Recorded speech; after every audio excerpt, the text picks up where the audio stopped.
What's going on, everybody? We are trying to figure out how to get John in here on StreamYard. I don't know what's going on. We are having technical difficulties again tonight. We seem to have that problem going here lately. We can't figure out what's going on with this stuff. We're going to figure it out, though, by gosh. We're going to figure it out. That's weird that it's not letting him come on. Y'all let me know if y'all can hear me. I want to make sure we're live and hot. Huh.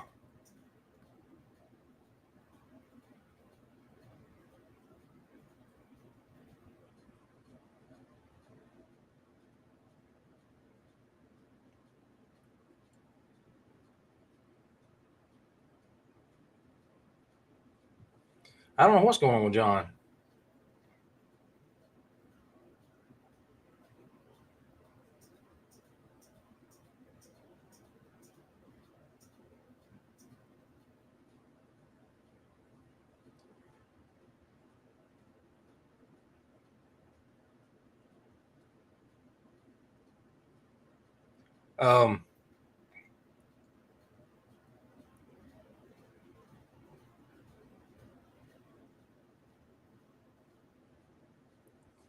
John, I don't know what's happening, buddy.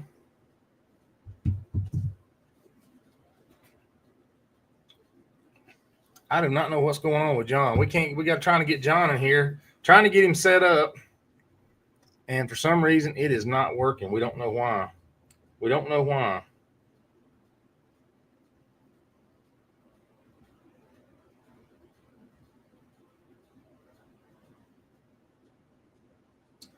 I don't know what's going on, John. We're going to figure it out, buddy.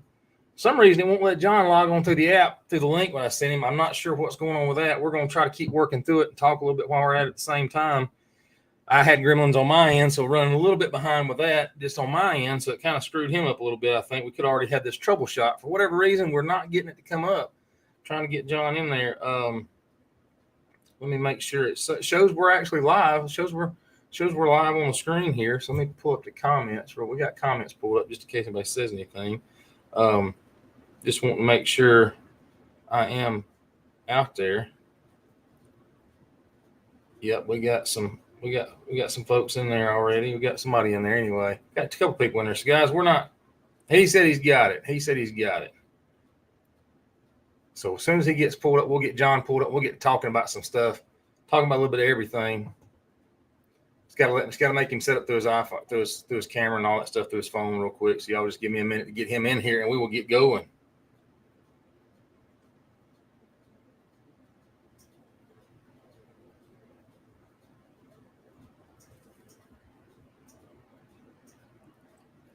It says we're live, so.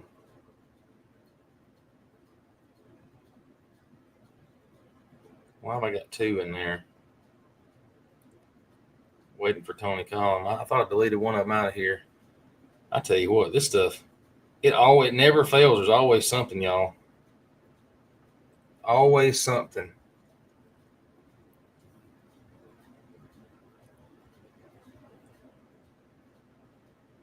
Got one thumbs up on it. I deleted one and had to bring another one back up. John, I'm still not seeing you on the screen, buddy. Oh, man.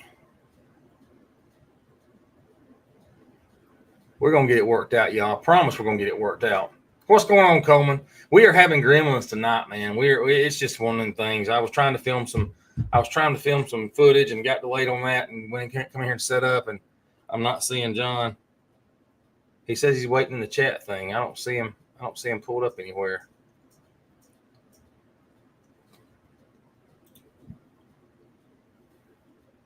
I tell you what, this is something else. He says he's waiting in the chat. What he said. I don't know, brother. I don't know. It's the same code I sent you. Huh. I'm not seeing him show up, so.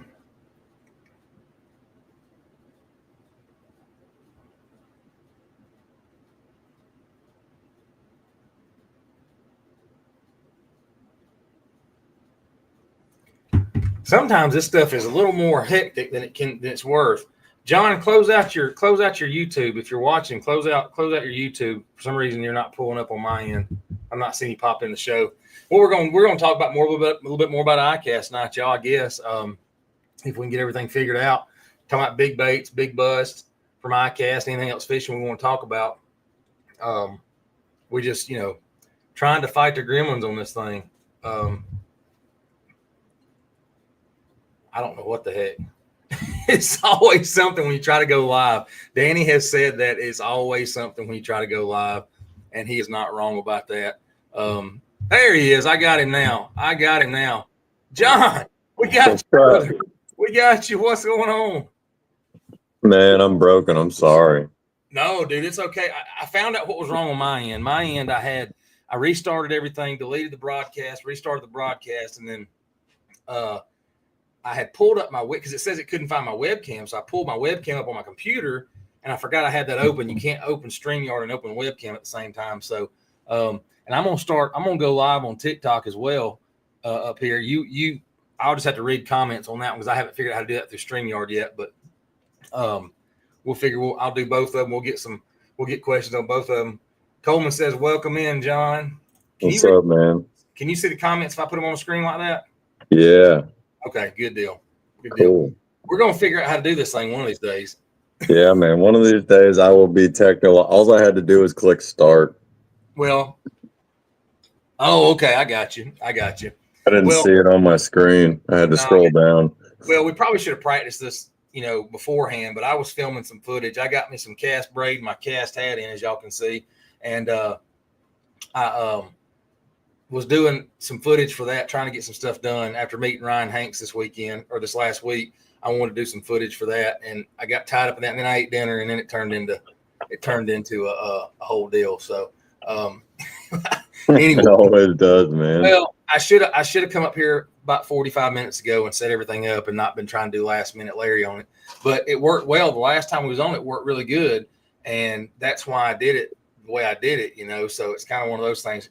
Everybody on TikTok, y'all welcome in. I appreciate you stopping by. We have got Big Bait John on StreamYard on YouTube right now. Y'all can't see him, but I'm going to read comments from both. We get comments, stuff like that. I appreciate y'all stopping by on TikTok. I don't do lives a whole lot anymore. And this is about the only time other than Fish North Georgia I do anything on YouTube podcast or anything. But, I know a lot of times we don't get to discuss everything on the podcast. And that's hard, man. These stupid things. I tell you what. Don't remind me again today. So I've turned on my iPad Pro, and it's like a super old iPad Pro, and I've got it going on TikTok Live because I was going to try to use that. I was going to try to use my phone as my webcam, and it and so it's telling me it might crash. So guys, if I crash out, I'm sorry. Smokey the Vet, what's going on, brother? But yeah, so we got to hang out last night up there at the shop, and we talked a little bit about what happened at ICAST and whatnot. And I figured, we got to get back on our weekly deal so we can get going with that and stuff. And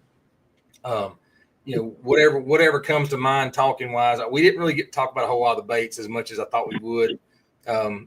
We did and we didn't. You know what I'm saying? It was one of those things where the baits are not.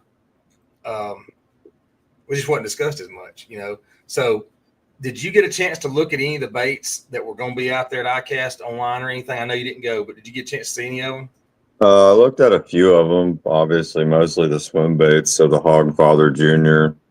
What do you think? Dude, I'm stoked. Yeah. They can have my money. I actually voted for that one in the best of show. Obviously, the stuff that I voted for didn't make it. I don't, I guess they didn't spend enough money with the fans or whoever voted and all that stuff. But I did vote for that one. I talked to the Outer Realm. I don't know if you know him or not. I think I've heard of him. He's on YouTube and other places. And we met up there. He goes, "Hey man, y'all need to come look at this." So I went over and looked at it, man. It looks really good. It's going to be a real nice one. I can't wait to see that one get that one in my hands. I didn't get a chance to look at as many of the swim, but honestly, we walked around so much till I felt like I lost so much it just the time got away from me, and next thing you know, everything's gone. You know what I'm saying? You're over it, so you don't get a chance to look at as much stuff as you wanted to, or at least I didn't, and that stunk. As far as the baits go. But I saw the one guy's bait got stolen. Did you see that? Yeah, I heard about that. Tim was talking about that last night. It got jacked out of one of the display cases. That was pretty messed up. Which he's lucky he didn't go to jail, man. they're lucky they caught the guy. I guess that's the first thing I thought. Which that place, if you think you're gonna get away with anything, there's so many cameras walking around that place. It wouldn't take very much to figure out who it was. I wouldn't think anyway.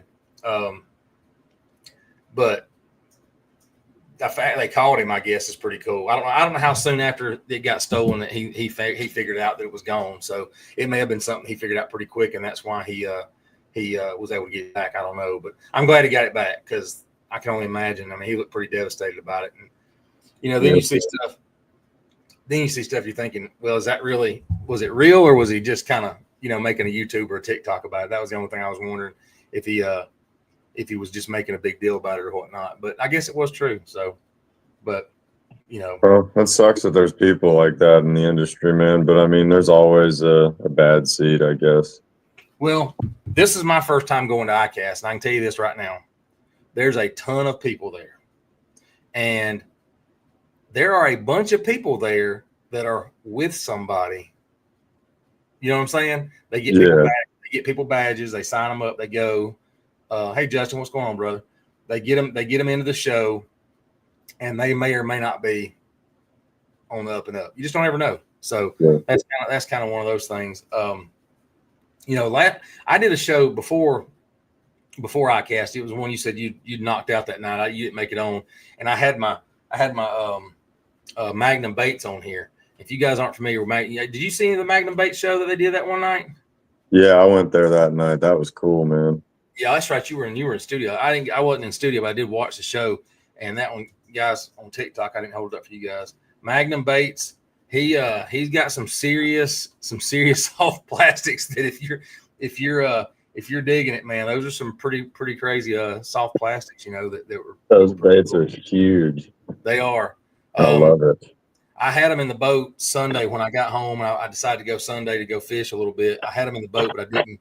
They wouldn't touch anything else. I just didn't even tie one. I didn't want to waste the plastics on a fish that wasn't biting, so I didn't mess with it any more than that. But I figure, I'll give them a shot here. Now, fall will be real good. That fall. Yeah, dude. So, probably the winter too with a big bait. And I might try them in the summer, depending on what lake I go to. But I hadn't tried them yet on like what I wanted to. But well, what you been up to? You been fishing at all? No, I went Friday with Justin Reynolds. That was the last time I went. Yeah. Yeah, my son went trout fishing yesterday when I was working on my uncle's camper, but that was about it. Huh. You doing good?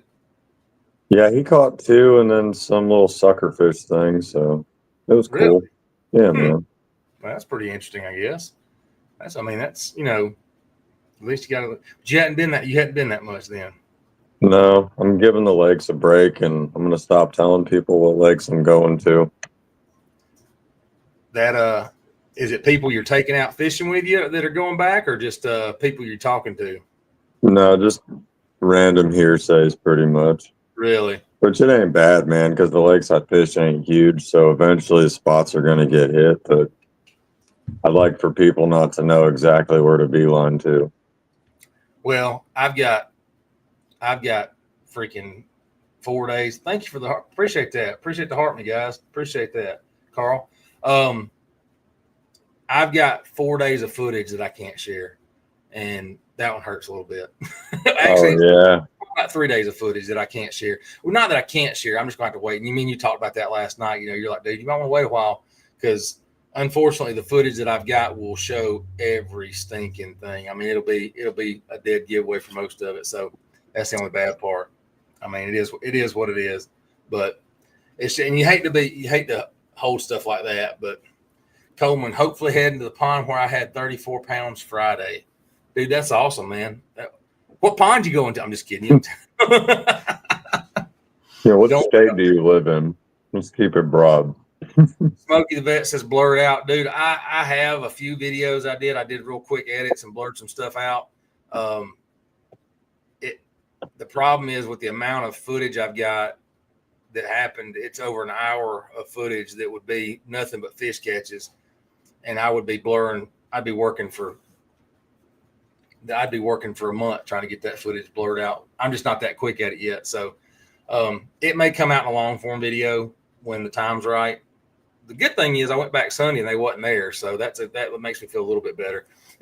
Coleman said the CIA wouldn't get that info out of me. I don't doubt, dude. I don't blame you. I don't blame you one bit. It is, and for everybody watching, whether you're watching on TikTok or YouTube or whatever, if somebody's making a video and they don't disclose the name of the lake they're on, don't ask them, because we're not going to tell you. I don't ever tell anybody in lives where I'm fishing at. A lot of guys guess at it, and they may or may not be right, but don't ask. There's a reason we didn't put it in the dang heading of the title or whatever. And big lakes, I'll usually disclose big lakes, but small lakes, I'm not going to burn them like that, because they get burned fast. Peg leg, what's going on, buddy? Thank you for that. Thank you. Yeah, they get burned super quick. I mean, even the big lakes, man, these guys, I will say one thing, y'all get committed to getting on there and triangulating through whatever processes y'all use. Y'all do. They will, it's bad, man. Figure it out, that's for sure. And I don't consider it gatekeeping or anything like that. And the Smoky said that's what stinks about fishing Hickory Log or Latham, is that people figure it out quick. Yeah, I mean it's I've gotten accused of burning the lake down and stuff like that. I'm like, dude, there's 500 people go out there to that lake during the week, and whatnot. But it is what it is, I guess. I hate that that's part of it, but it is kind of part of the whole situation of fishing and content. And a lot of guys were like, well, just don't film. But at the same time, if they knew I won't say monetary value of it, but yeah, there's a monetary value to it eventually. There is, man. I mean, that you can make money doing this stuff, and that there does come some responsibility with that, not burning spots, and that's why that footage won't get released right away. Like I said, it may come out in a long form video later on. I doubt it'll come out in any short form videos, just because it'll be the problem with the contents of the way I was positioned. The camera shows. I mean, Ray Charles could find it in the dark. Huh. I mean, it's that bad. I mean, it's so easy at that point. It would not. One of these guys out here or two of these guys out here see it and it's gone. Man. Anyway, so I was doing some filming before the show, trying to get some footage. I don't know if it turned out any good or not. I really didn't get to mess with it because of all this stuff. But y'all need to go check out ICAST Fishing Co. If Ryan's watching. Got to meet Ryan at ICAST the Tuesday night, which is the first night the voting goes on and stuff like that. I got my 50-pound braid in, so I use 50-pound for my top water by Buzz Baits. Appreciate the follow, thank you very much. I use 65-pound, and he was telling me, he's like, dude, you don't need 65 for not cast. You don't need cast 65, and so I went with a 50. They finally got it in. They had a whole bunch of issues with shipping and stuff like that, and the postal service and all that. So they finally got it in. I ordered it. So if y'all are looking for 50 or 65-pound braid from Cast, they do have it in stock. And when I put my backing on my rod, which I use like a 14-pound mono backing on there and then filled the rest up with Cast, I've still got 3/4. What's up, Danny? Listening while doing emails. What's up, Danny? Yeah, we figured we'd start. We're starting a little Wednesday deal. Try to keep it going. Try to keep it going in the meantime. And Coleman, shout out to Cast. I won the giveaway today for 5 spools of 12. He called me personally this morning. Forever a loyal customer to them, dude. That's awesome, man. That's awesome. Insane. I didn't enter that. I should have. I forgot all about it until you just said that. 5 spools, dude. That's a lot of money. That's a couple $100, man. That's like what, $250, $270 or $300, whatever it is. That's a lot of money. So that's crazy, man. Yeah, I'm gonna keep grinding, Danny. We just trying to keep everything relevant. I figure if I can, go in between days, the FNGO's on and pick up, in the middle, we all keep it relevant and everybody keeps going to the forefront with stuff. And I'll have to go back and add a description to this video. We had so many, Danny, you'll appreciate this. We had so many gremlins before the show started till it was $350 total with some other stuff. Going to be posting a YouTube video on it soon. That's awesome, Coleman. That's so cool, man. Because that's a freaking lot. That's awesome, dude. Yeah, $350 to win. That's crazy. Heck yeah, Alan. I've got it. I've not rearranged. I've got me an office set up, and I've got lighting now, and I had to move my camera over to the other side in order to do my podcast setup. So I'm on YouTube and TikTok right now. And I'm going to try to do, unlike Danny, I'm going to try not to get booted off one or the other. I'm going to try not to get booted off one or the other. Don't talk about body parts. Yeah, don't talk about throwing anybody or anything like that. Yeah, it does look a little different. I'm on my iPad too, so it's kind of sitting off to the side. Hopefully it stays up and running because it just said a minute ago it might crash out. So who knows with that. But yeah, Coleman, I'll be honest with you. I had bought cast before. I spent a whole bunch of money in cast a couple of weeks ago, and the meeting Ryan, and I'm not going to say exactly what I want to say on here because of the video I'm going to make is going to be part of it. But let's just say that Ryan is a very he believes in it. Let's put it that way. I don't want to say the word because that's part of my video. Me and Clint talked about last night. Learn how to tell a story better, and that's what it's all about. Paul Bork talked about being able to tell your story. And that getting people to watch your stuff because of the story, not because of the fish catches or product or anything like that. And so anyway, part of my story, I don't want to say my whole phrase because it's kind of part of the story of it. But Ryan he's committed to that X12 braid, and it's some good stuff, man. It really is. I mean, putting it on a buzzbait rod, it's I can't wait to see that thing cast. And in the video, I used what's going on, Gone Fishing with Ed? What's going on, buddy?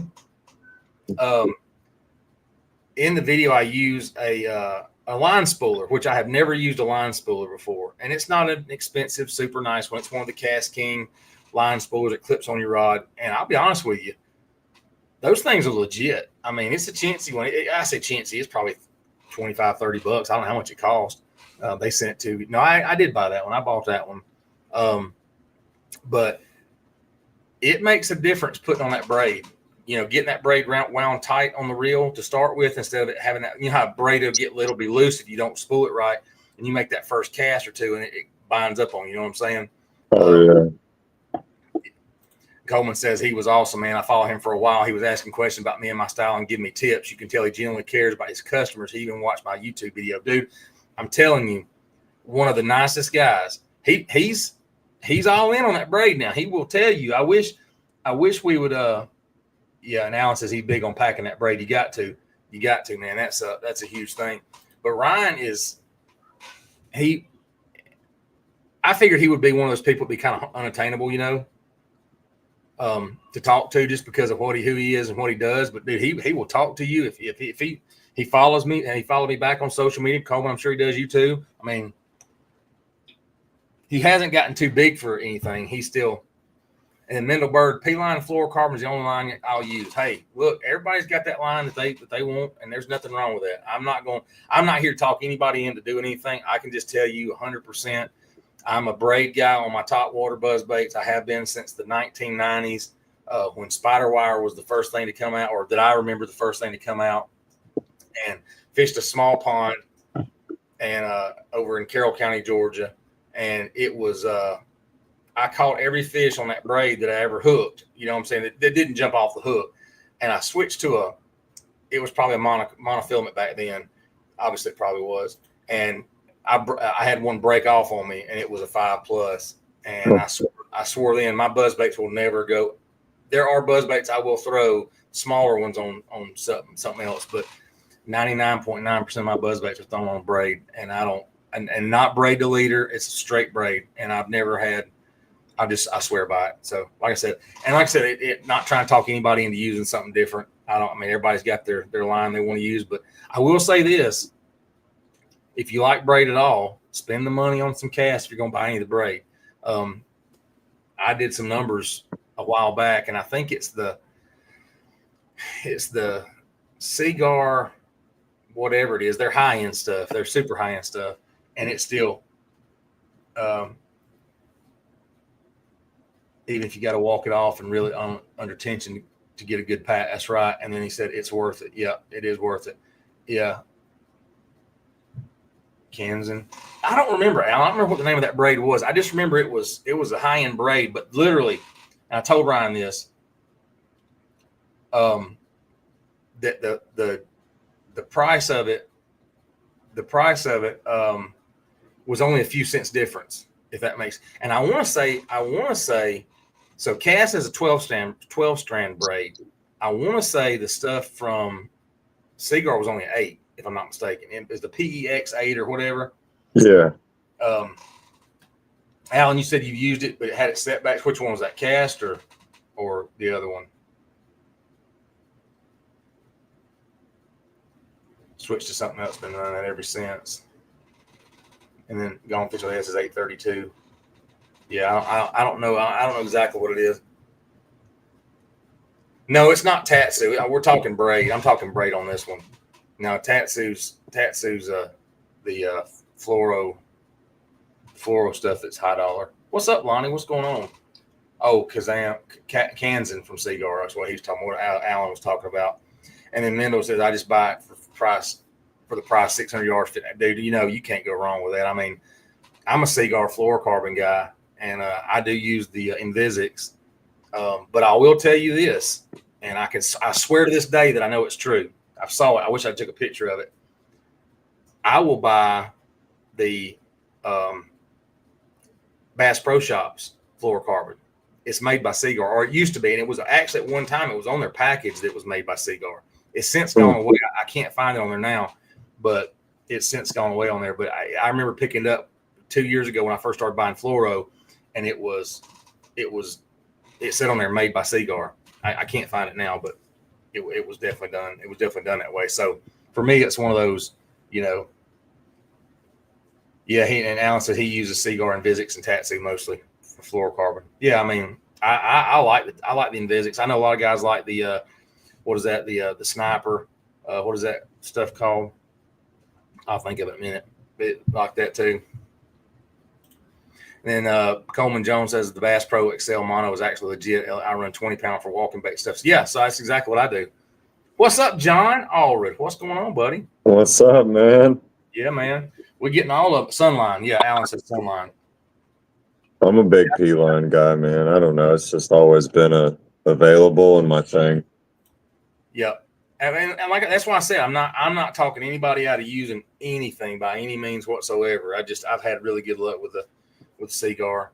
Dude, you stick to what you know, man. Yeah, 100%. And then Ed says he uses Red Label. I'm cheap, dude. I'm pretty sure the Bass Pro Shops is Red Label. I could be wrong. Pretty sure it's Red Label. Pretty sure it is too. And a lot of that stuff comes off the same. It's just like we were talking about last night with the knockoff stuff. A lot of that stuff comes off the same damn roll. You know what I'm saying? And just put a different name. Yeah. Put a different name. Now some of it is legit. I mean, I know you got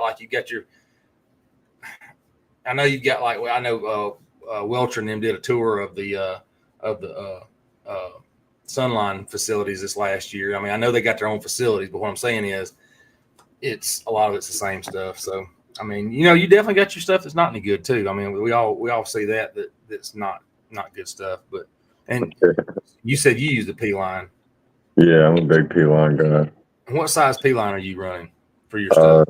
I usually run 20 pound CXX or 20 pound standard. Yeah. It's, to me, dude, if I put a double San Diego jam knot on one of these big baits and I've retied within 6 hours, I'm confident enough that whatever bites is mine. Yeah, 100%. It's I'll be honest with you. I'm sorry, I'm gonna text my wife. You're good, man. I'm so unprofessional on these things still. Dude, I was eating cookies and I was late. What do you mean? You wasn't late, man. I'm surprised we're on. Oh, she's watching on TikTok. I just wanted my water. I left my water down there. I don't know why I start these dang episodes at the house or wherever, and I put one in, and then I'm like, my water's downstairs. But yeah, dude, I mean, it was. I still don't know why. I had my phone plugged in first, and my phone wouldn't work as my webcam. And then I went to the the DJI, which I didn't like because it shows a lot wider. You can't see it because I'm sharing the screen right now. It looks really good, but when I had it on full screen, you can see all the crap in the room, all the lights and stuff, and I just didn't like the way it looked. So I went a different way with it. Now the water girl? Huh? Now you're the water girl. That's right. Can you hear John on TikTok? I can hear him on YouTube. Let me go back down and. You're on TikTok saying I didn't know if you could hear him or not. I think so. Okay, cool. Well, that's good. Did you find your clicker? I have no idea where it went. We've got a little TikTok clicker thing, but we can't find it. Huh. That's fancy. I don't think it's up here. It was downstairs. To make sure. Yeah. So we're sorry. I got to dip off screen. I got to go off screen to take care of that. Because TikTok will get rid of me. Yeah. Is TikTok or YouTube bad about it? TikTok. YouTube's pretty easy going. TikTok is weird. Right on. Yo, Ani, I'll have to give her my wallet here in a little bit. Yes, if I tip her. And then John said 20-25 in Vizix in the winter and 20-pound big game in the summer. He's a big fan of the big game. Last night he was telling me all about it, dude. Yeah. And I would love to know why maybe I'm just not, what's the difference between the two times of the year? I mean, that's my only question. And Vizix in the winter, probably because it's a little bit more finesse, but he's still throwing a big bait, more than likely, or a crankbait. I just didn't know why the brand, why go to mono in the winter versus. He goes to big game in the summer because it's cheaper, he said. Oh, okay. Well, okay, that makes sense. If you're constantly cutting off and retying from the sun, abusing your line, because people don't realize 8 hours in the sun, even on 20-pound line, dude, those guides get so hot, it'll burn and bend that line. Yeah. And start folding it, so you got to be careful. I cut at least 6 to 8 feet off every time I retie. Oh, yeah. Fishing. Oh, yeah. If I retie, I'm taking a chunk off because typically I'll run my hands up and I'll run it in the light and I'll see the nicks in it. And I'm like, hey, appreciate that, Justin. Thank you, sir. And then Coleman said he uses a Brazix for early spring dirty cranking. Yeah, I know a lot of guys use that. Dirty cranking. I love it. So, listen, on TikTok, I seen earlier, water's dirty a lot more in the winter. Yep. So, on TikTok earlier, somebody stole my idea. So I'm sitting at work today, and I know this isn't big baits, but it's kind of funny. And I see all the guys talking about the fuzzy baits at ICAST, right? Mm-hmm. So I'm like, I had an epiphany. Well, somebody showed something similar. So I'm going to say it. I probably should have made a video about it, but I thought I'm going to pour me like some Elastic type mold. Mm-hmm. A circle with a center cut out, right, like a donut.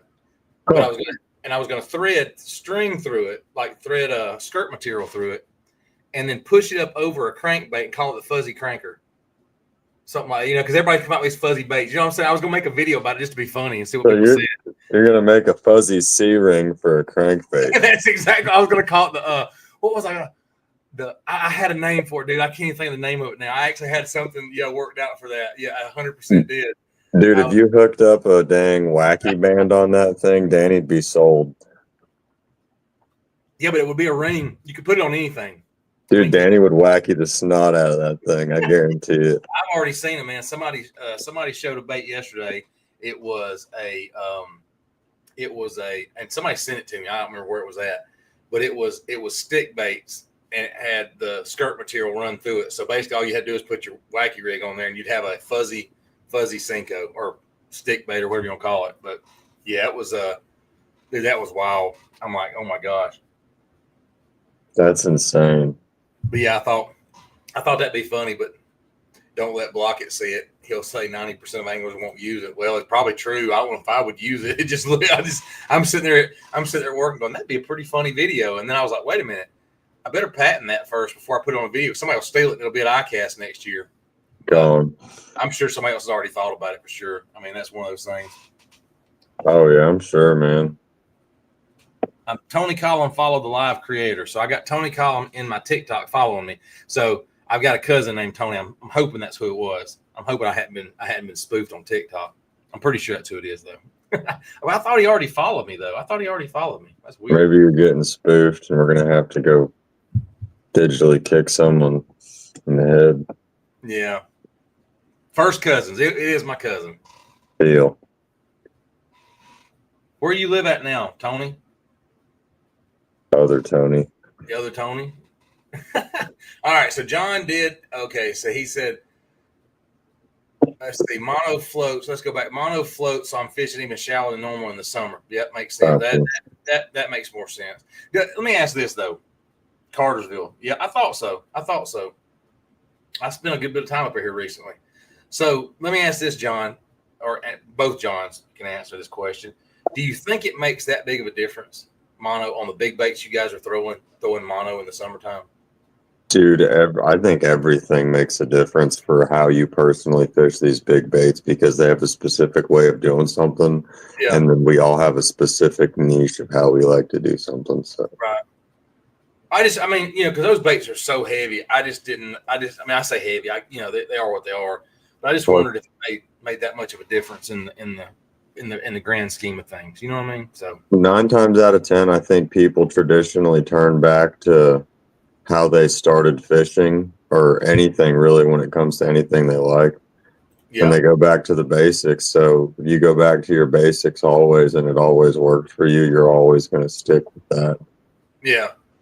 I mean, and it can't hurt. I mean, It can't hurt changing over to mono. I mean, it's kind of like me with a braid with 50-pound braid on a dang buzzbait. Do I need 50-pound braid? No. But I'm going to use it. But it works. I'm going to use it every dang time. I mean, that's the one thing I will say this. And I know boat flipping 6s is not that big of a deal to most people, but to me, boat flipping a 6 is a big deal. That's a big deal. I boat flip 6-pounders with braid. I don't even think about it with a dang buzzbait. I just don't think about it. I mean, I don't boat flip 6-pounders with half my swim bait gear, dude. That's, swim baits or 6-pounders are big. Listen, I got to get them to the dang boat before I can talk about boat flipping. We can't even get to that point yet. I mean, I'm not even there on that part yet. So, and then Floro John says he can get a little deeper on big crankdowns in the winter. Yeah, now that I 100% agree with. Because of that same, I mean, it's got less drag, less buoyancy. I 100%. Because even on crankbait, deep diving crankbaits, I can tell a difference with forward facing sonar that I can get it deeper with center. Do any of your kids have double jointed thumbs? It's a column trait, even the grandkids. No, I don't know. I hadn't asked them. That's my cousin asking. I don't know. I have to ask. That's pretty funny. Probably. Probably so. We got bad knees. I know that. That might come from my mom's side of the family, though. And John says, I got 9-inch crank down and only hit 6 foot, 6.5, 6 to 6.5 with mono, but I can hit 8 foot with fluoro. Yeah. Okay. Well, man, that makes sense. Yeah. That makes sense. Yeah. I mean, I asked that just because of how big these baits are, but I guess it really doesn't make a difference because you're still anything that makes more buoyancy or less buoyancy or whatever will make a difference on those baits no matter what you're throwing.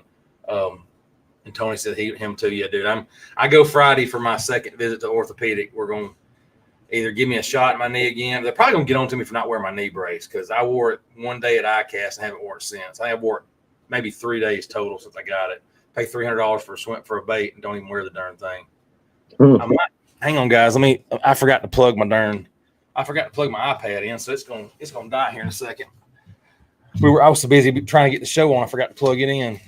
We're gonna lose the position on it, guys. Give me 1 sec. I don't know if it's gonna reach. It ain't gonna reach. I may have to reposition the iPad, y'all.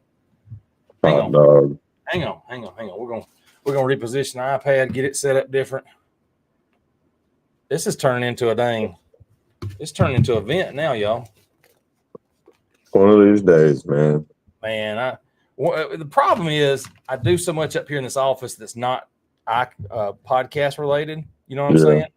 Till I'm just I'm all over the place with it. I have to reset everything up every time. All right, give me 1 second. I gotta plug this in my power strip. Oh, you're good, man. Guys, I can't see any of the comments. I'm sorry. No, give me 1 second. I'll have it back up and running in just a second. Come on. What are we doing here? What are we doing? Well, I thought I was.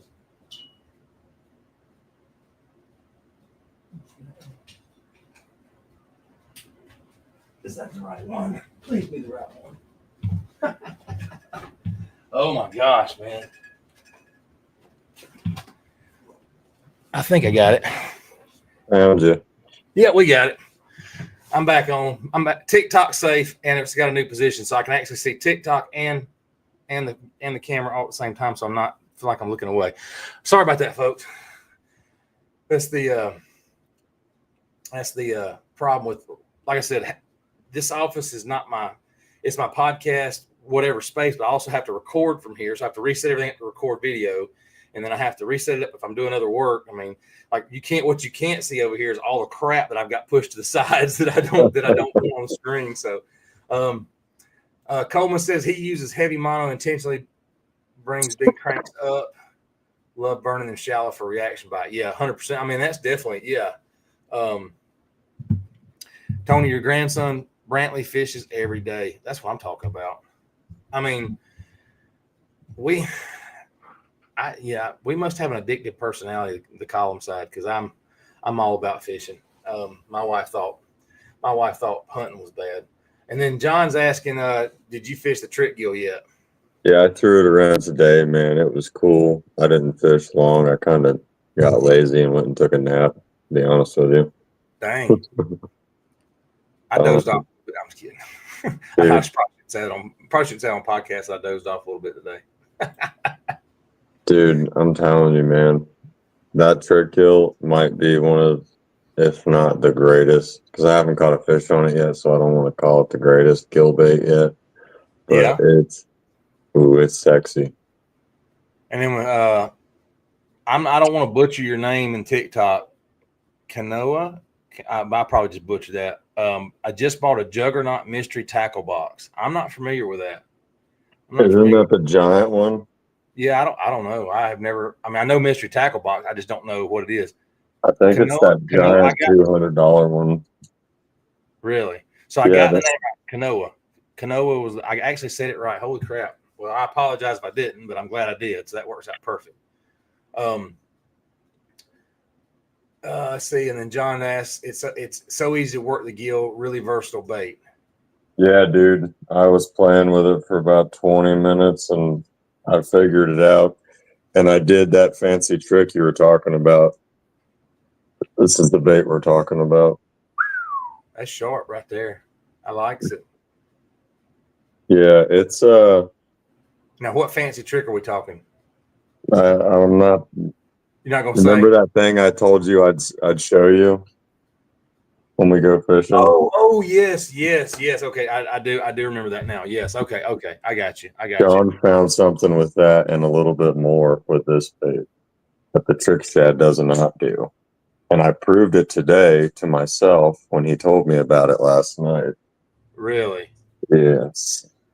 Huh. Oh God, I almost broke my rod. Don't do that. He shoved it right through the ceiling. What's up, Quacking Bass? What's going on? That's Alan. A pretty cool name. Yeah. And then Alan, I pushed my scope farther than I ever have the other day. They could hear me at my usual range. You sure it just wasn't the wake on the boat clapping against your boat? I don't know. That's wild. Huh. I never really believed that bass could do the sonar, like feel the sonar. You don't think so? I think they can hear something extra. Yeah. But I don't think it's that sonar makes a clicking noise. I mean, I can believe that they can hear it. I think. Oh yeah. I mean, because once you put it in the water, you know it's got to have something. I mean, because heck, they make the what is that box you can buy that goes on the front of your boat that makes it like bait noise? Kevin Van Dam's name's on it. Y'all know what I'm talking about. Yeah, I know what you're talking about. I don't know the name. They get a little weird if you're not fishing deep, Alan says. Yeah, Hydrowave, that's it. Hydrowave. And And then Coleman, he runs his scope at 110-foot LVS 34 on super clear water. They will see you from 60 to 70 foot out. And then Coleman That makes sense, dude. Alan, do you see any difference with the Hydro-Wave? Do you notice any difference with it? Maybe when it first came out, maybe not. I don't know. I couldn't justify the price, man. Yeah. Shallow probably sounds like hitting a metal trash can. It probably does. And Coleman, I run my Lowrance. So I went on the boat with Kevin Underwood, and he was running his Garmin. 120 foot. It was a long ways out. I don't remember how far. It was a long ways because I know at the time I wasn't running my Lowrance out that far, and I don't have the current updates for mine. I refused to update them back when they were bricking all the units when they did updates. Anyway, I've still got the old updates in mine, and I run mine at 100, and I see just fine with it. Like, I mean, I guess because I'm used to it, But I notice it at 100 with no. Now they say. Me and Dave Alder are talking about the new update. Supposedly you can get out there pretty good ways, and it's even crisper and better picture than what it was before. So I'm hoping that maybe that, that update will do it. But like I said, I hadn't done it yet. I just always got afraid to do it because of that. And then John says, Lowrance Tech told me they can hear 2D, but can't hear the side scan and down scan due to the hertz. Very possible. Very possible. I mean, I can see that. Yeah, and then Alan says 125 foot I can still see pretty good. Yeah, I mean I'm telling you, like I said, I haven't pushed it out to go to 125 foot on the Lowrance, but that's far. And I've only got a 9-inch screen too, so that makes a huge difference. Oh yeah. And then Coleman, wiring voltage is critical. I run a dedicated lithium, and it makes a big difference. Now that I will listen. I know a lot of folks will argue this, and I'll argue it with a date till the day is long. My background's in avionics in the Marine Corps, work on helicopters, radars, all that crap. And I'll tell you right now, the last thing to go bad in a piece of electronic is typically the wire. Wire is one of those, it's a hard object. It doesn't typically go bad if it's sized properly. But if you got the wrong size wire, it can make a huge difference. Now, I'm not saying you're going to get some kind of magical pill for it, but so like I built all my wiring harnesses. I hooked all my own stuff up, did all my own electrical stuff. He runs a big gauge wire as well. Alan does. So I'm running 10 gauge and it's all independently run to each unit. So it's got its own harness. There's not doubling up. And then on all of my sonar cables, because I know they're sheathed and they're supposed to be metal protected and all that stuff, but I run the ferrite beads that you clip on to when you make that loop. I clip a ferrite bead on there. That helps to reduce any of that signal saturation going through there, that kind of stuff too. It may be overkill, but I can tell you right now, Lowrance has a ferrite bead built into their sonar cable for a reason. So I put them on all my different sonar cables. I have a ferrite bead clipped on just to reduce any crossover signal stuff. So yeah, Coleman, you're 100. I think you're 100% right. And I do also run a dedicated lithium. I learned that the damn hard way. Yeah, I definitely learned when I switched from lead cells to lithiums, there is a solid difference in your graph, and you will lose your money in your graph if you're running lead cells. Here's what happened to me. So obviously your boat charges your starting battery, or it's supposed to. Well, I was running a dedicated lead acid battery for my electronics, but I didn't tie it into my motor battery because your old two-strokes are not built to charge more than one battery. They're just not. So you're burning stators and all that stuff, and there's all kind of crap that can happen. So I just ran a lead acid battery, and every year at the same lake, it was a year apart, my graphs start blinking and going out.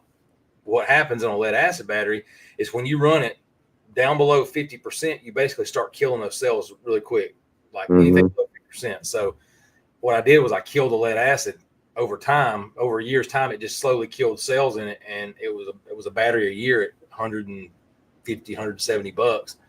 But then I was like, well, hell, by the time I got that much money into it, I can go buy one lithium battery and I'm done. Yes, sir. What lithium battery do you run? I run Y times. There you go. I run a Power Queen. $250. We're all the same, man. I got 200 amp hours for my graphs and then my builds, and I got 280 amp hours for my rear motors. Yeah. Because I run all electric. So now I only run the one lithium. I hadn't swapped my trolling motor batteries over to the lithium just yet. I need to though. You'll notice a solid difference, dude. You might even be able to run it on a speed lower. Yeah. Oh yeah, 100. Well, you got to think you're already. I know it doesn't seem like much because we don't think about it, but you're taking the weight of the battery out of the boat too. Just that weight. Oh, yeah. I mean, you're talking going from, I don't remember if it's 84 pounds down to 20 for each battery. So you're automatically reducing 60 pounds of weight per battery or whatever it works out to be. It's a good bit of weight. And then Coleman said he runs lifetime, never had an issue out of it. I'm telling you right now, for the price,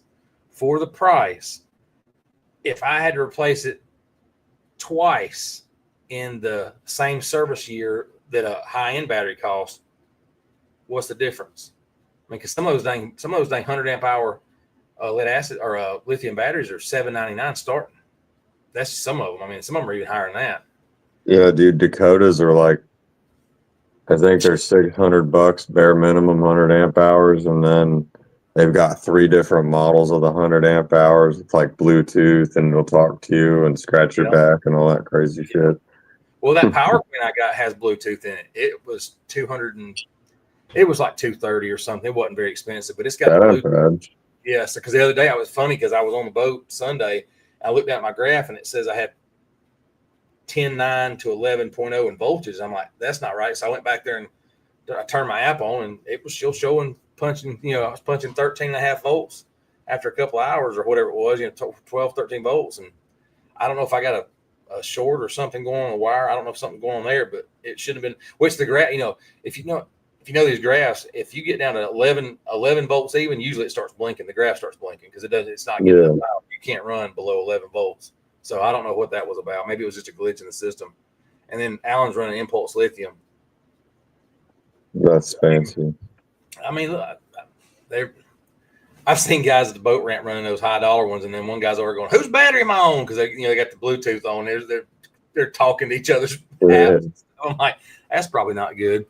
But I just can't bring myself to spend $700-800 on a battery just yet. Not me, not yet. I spent $700 on 2 of my 280 amp hours. Yeah. So that's not bad though, because I've got 280 amp hours now when I 24 volt them, so I can run all day front and rear motors, and I don't kill them. Yeah, Alan, 160 amp hours does last a good bit. That's right. It's a good long while. Yeah, but you're also running. You said you're also running the big electric motor in the back too. So. No, I got 2. They're just 2 horsepower electric motors, but they're 40 something amp draw. I think what's what it is. So I'm not burning nothing, man. Yeah, but that's still pretty good size little motor back there. I mean, did you ever get that one fixed or get you a new one? No, yeah, I got 2 new ones to equal the one old one. I got you. But I don't. It's whatever. What'd you have on there before? Man, a Pro Ferrar. Oh, I got half swing. It's like a 5.0. I got you. 5 horse get up. I can't pronounce it. Hey, that's all good, man. The Chinese made it, and I bought it. Yeah, some of this stuff they got, man. I don't know half of it with it when it comes to that stuff, man. You know more about it than I do. I mean, Marshall Stamp sent me one the other day because he knows I've been trying to find a small rig. You know what I'm saying? Something a little small. He sent me one the other day, and it was a tricked out Tiny Boat Nation deal, and it was a good price. I just couldn't. Man, I can't justify it right now, man. I can't buy another $7,000 boat just to. But he knows I've been trying to get on smaller ponds and stuff too. That's the other thing, because big boats are great, but you're limited to bigger areas to put in that. That's one bad part of it. But dude, if you can find a boat that's 14 to 16 foot, all aluminum, I have a trailer. Okay. Here's the funny part. This is why I can't do it. I have got a 16-foot Express aluminum flat bottom sitting in the backyard. I bought it on a trailer. I bought it 2.5 years ago with the plan on tricking it out. I was going to rig it out. I mean, it's got a 25 horse on the back. 25. I think it's 25 Mercury on the back. Sweet. Well, it sat back there for forever. I never did anything with it. My wife's like, you could always sell the boat and use the money for something else. I said, yeah, sure, no problem.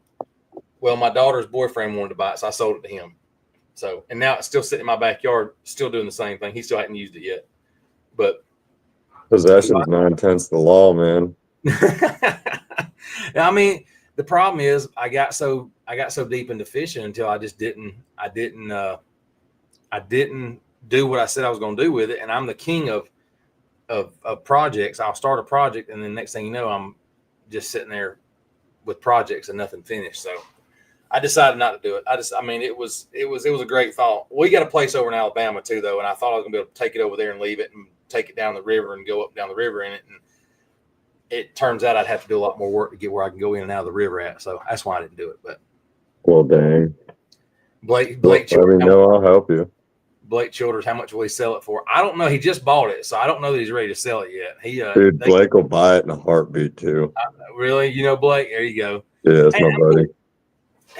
And I told him, I said, look, we'll trick it out. But this kid works his butt off, man. He's an old soul. He's not like some of these kids nowadays. He hustles. He's got his own landscape lawn care business that he's been doing since he was in high school, and he's bought new trailers, mowers. I mean, he hustles. So he works a bunch, and then on the days he don't hustle, they go over to Alabama and kayak. Just to, that's cool. Kayaking. So I can't hate on him. He'll get it. He'll get it there if he decides to do it. It's his to figure out for sure. But it's a nice boat. I mean, I was the third owner. Technically, on paper, I was the second owner. I think the second owner passed away during COVID and never registered it, but he'd signed a bill of sale, I guess, just in case something happened. But yeah, that sucks, man. COVID was awful. Dude, it was bad. Alan says, me and others running in the 60s with zero issues, have space, wait in the process. That pay is pretty solid. I do it as well with turf management mixed in. Oh yeah. He's talking about landscaping. Yeah, man, so Alan, I don't remember exactly where you're at. It's been a while since we talked, but I had a full-fledged lawn care landscape business for years.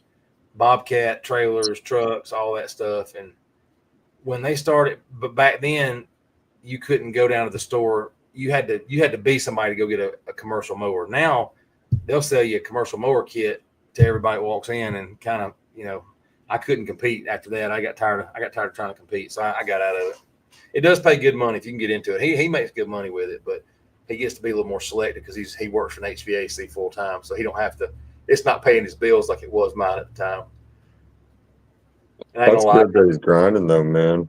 Oh yeah, he's a grinder, man. He definitely does. But anyway, so any big plans for fishing coming up? I know we were supposed to go fish Notley, but dude, I didn't even make it back in until right at about 1 o'clock in the morning, Saturday morning. That's rough, man.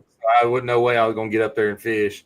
And Jonathan Farmer had tried to talk me into going. He said, well, just come fish with me. You can just drive up there and we'll take my boat. I said, okay, well, we'll do that. Well, he called me and goes, hey, I got my tournament partner's going to fish. I said, thank God. That was like day one I was gone. He's like, he called. He said, man, I hate this. I said, dude, I'm so glad you called and told me. I said, because I didn't even want to drive. I mean, as much as I wanted to fish Notley, I did not want to make that drive up there, man. And I dang sure didn't want to take my boat.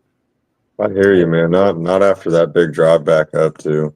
No, well, and we originally planned on coming back Thursday evening, but then we found out, well, everybody kind of hangs out Thursday for the line cutters, and Friday the last day or whatever, so we stayed an extra day, and not happening. But so yeah, do you have any big plans fishing coming up? I'm going out tomorrow. I'm taking my dad and my son. Nothing crazy, but I'm still just gonna do my thing. Friday, me and Blake, the guy that I was just talking about that offered to buy the boat. Yeah. Me and him are going to Ackworth Friday. Okay. And then I haven't been to Ackworth in a long time. I've only been once, so it's going to be an experience for sure. Right. Well, I mean, it's a good lake. I don't know how it bites this time of year, but I mean, I know it's been a good lake. Last time John went out, he whacked them. Yeah. Well, the last time you took your dad out, I believe he beat you pretty good. And we're not going to talk about that. That's a beginner's luck thing, dude. I'm telling you. Every time somebody gets in my boat and says, "Can I tie one on?" It's like, sure, dude. And then the next thing I know, within a cigarette's breath later, get the net. Get the net. Get the net. I love it, man. I love it. I do too, man. I truthfully enjoy it. And, not actually being an official guide yet, but still taking people and not fishing and watching them learn and do it themselves is awesome, man. I don't mind standing there with the net in my hand. Right. It's cool. So Alan says he's supposed to be fishing one of the local lake ladies this week. He wants to go heat and all. He has to be in his early 70s easily. Yeah, and them old guys, man, they'll go in a heartbeat. They'll go in a heartbeat. And then John said, John, you need to get to Ackworth early. They charge $20 to park after 10 a.m. on weekdays and 8 a.m. on weekends. Deal. So, I'll be there about 6. He's gonna be there when the sun comes up. Yeah. That's the only way to do it right now, man. God, it's so dang hot. I'm telling you, dude. But Blake was a Marine, so he's tough. So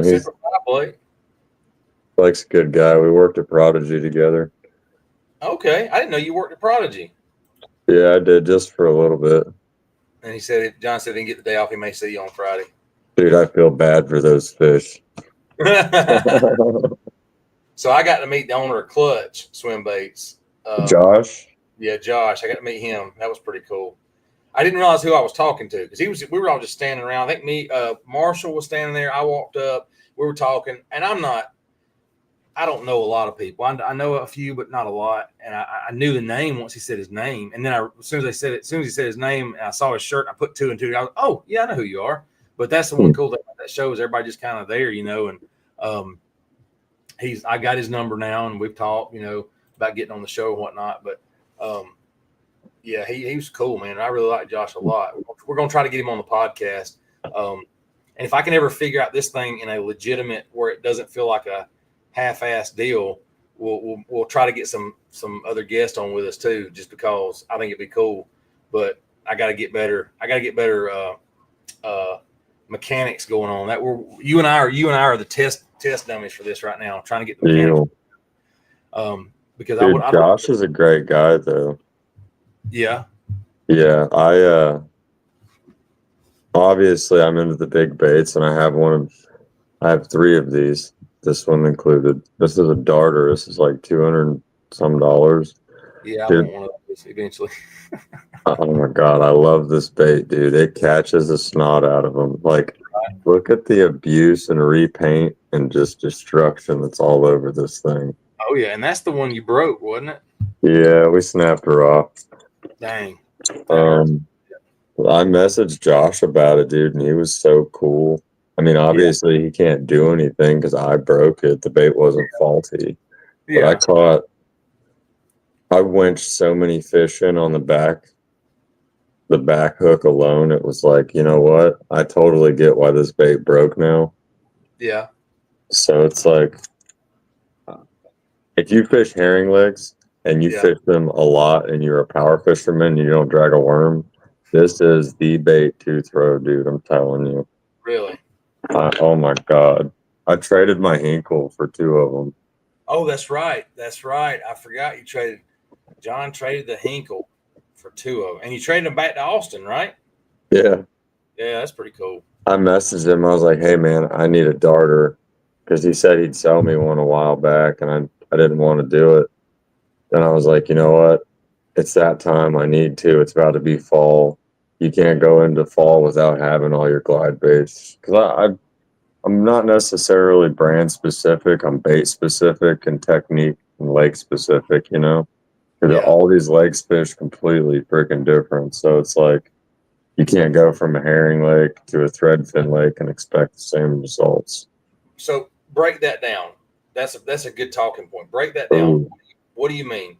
Walk me through that, because I'm on a we'll say a hickory shad lake. That's kind of or I'm a thread fin shad, which thread fin, that lake of it, I hadn't even thought about throwing a big. Well, I have thrown a big glide. That's one that kind of got my attention. I threw that big shad out there, and they were following the spots were following it, but they weren't committing. That mindset with how you change different baits, because for me, in my simple mind, I've got 3 or 4 or 5 of them, whatever, and I'm just going to throw whichever one because I don't know any better.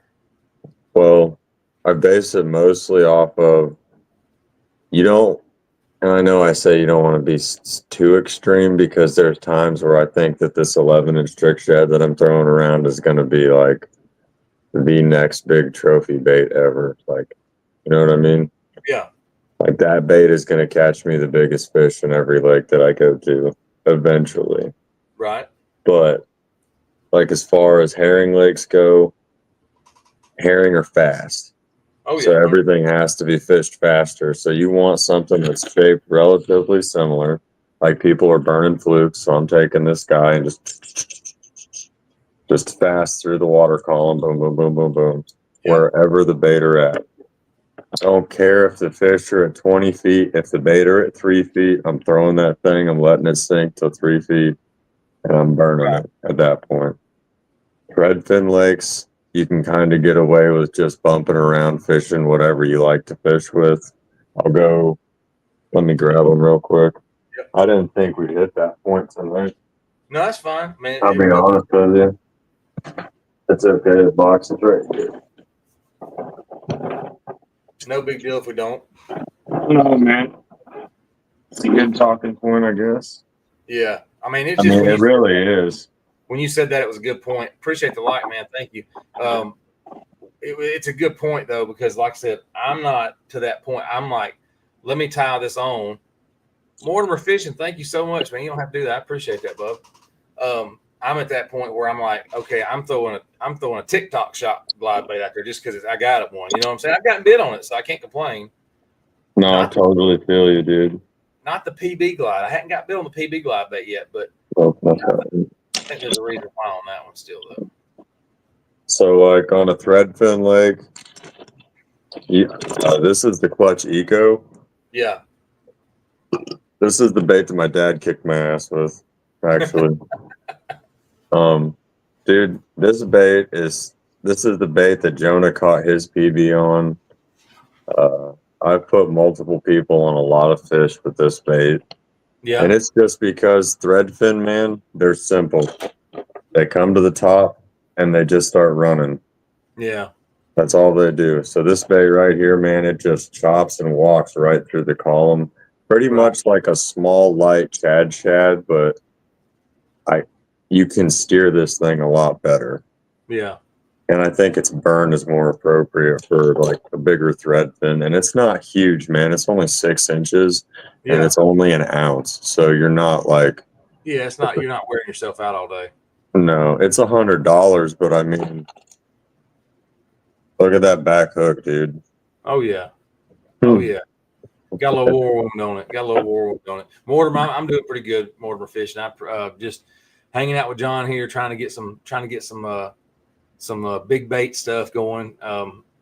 So you're gonna find this hilarious. So I haven't shared a lot of my footage with the fish that I lost or caught. I've got one I can share, but every one of the 2 fish that I lost, first one was a 5+, easily a 5. The second one was about a 3, but both time I caught one, I said, all right, John, I got one on. I mean, I'm talking to you like you're there in the boat, man. I mean, I'm giving the whole play-by-play. Like, all right, John, I got one on, man. If we stay on, John, this is going to be a good one because it was on the bait you gave me. That's awesome. It was pretty cool. I don't know if I had thrown that one a whole lot, actually, up to that point. I knew I tied it on. It had been tied on, but I don't know that I had thrown it. And another thing, the reason that's funny is because in both locations, you know, the night you and I, the first show we did, we talked about I had made the comment about me grinding the reel, and you're like, dude, you got to make it. I'll never forget. You said you got to make it won't. You got to roll it. The whole time I'm throwing this thing, that in my head I'm going won't. I'm just so you know that's the funny crap that I do. I'm literally going, all right, John said I got won't. So and honest to goodness, man, now this particular spots I'm on, I was having to let it. There was points where I was counting to 10 before I started even reeling. I'd let it sit and count to 10, and then I would start that. and dude, they were hitting it.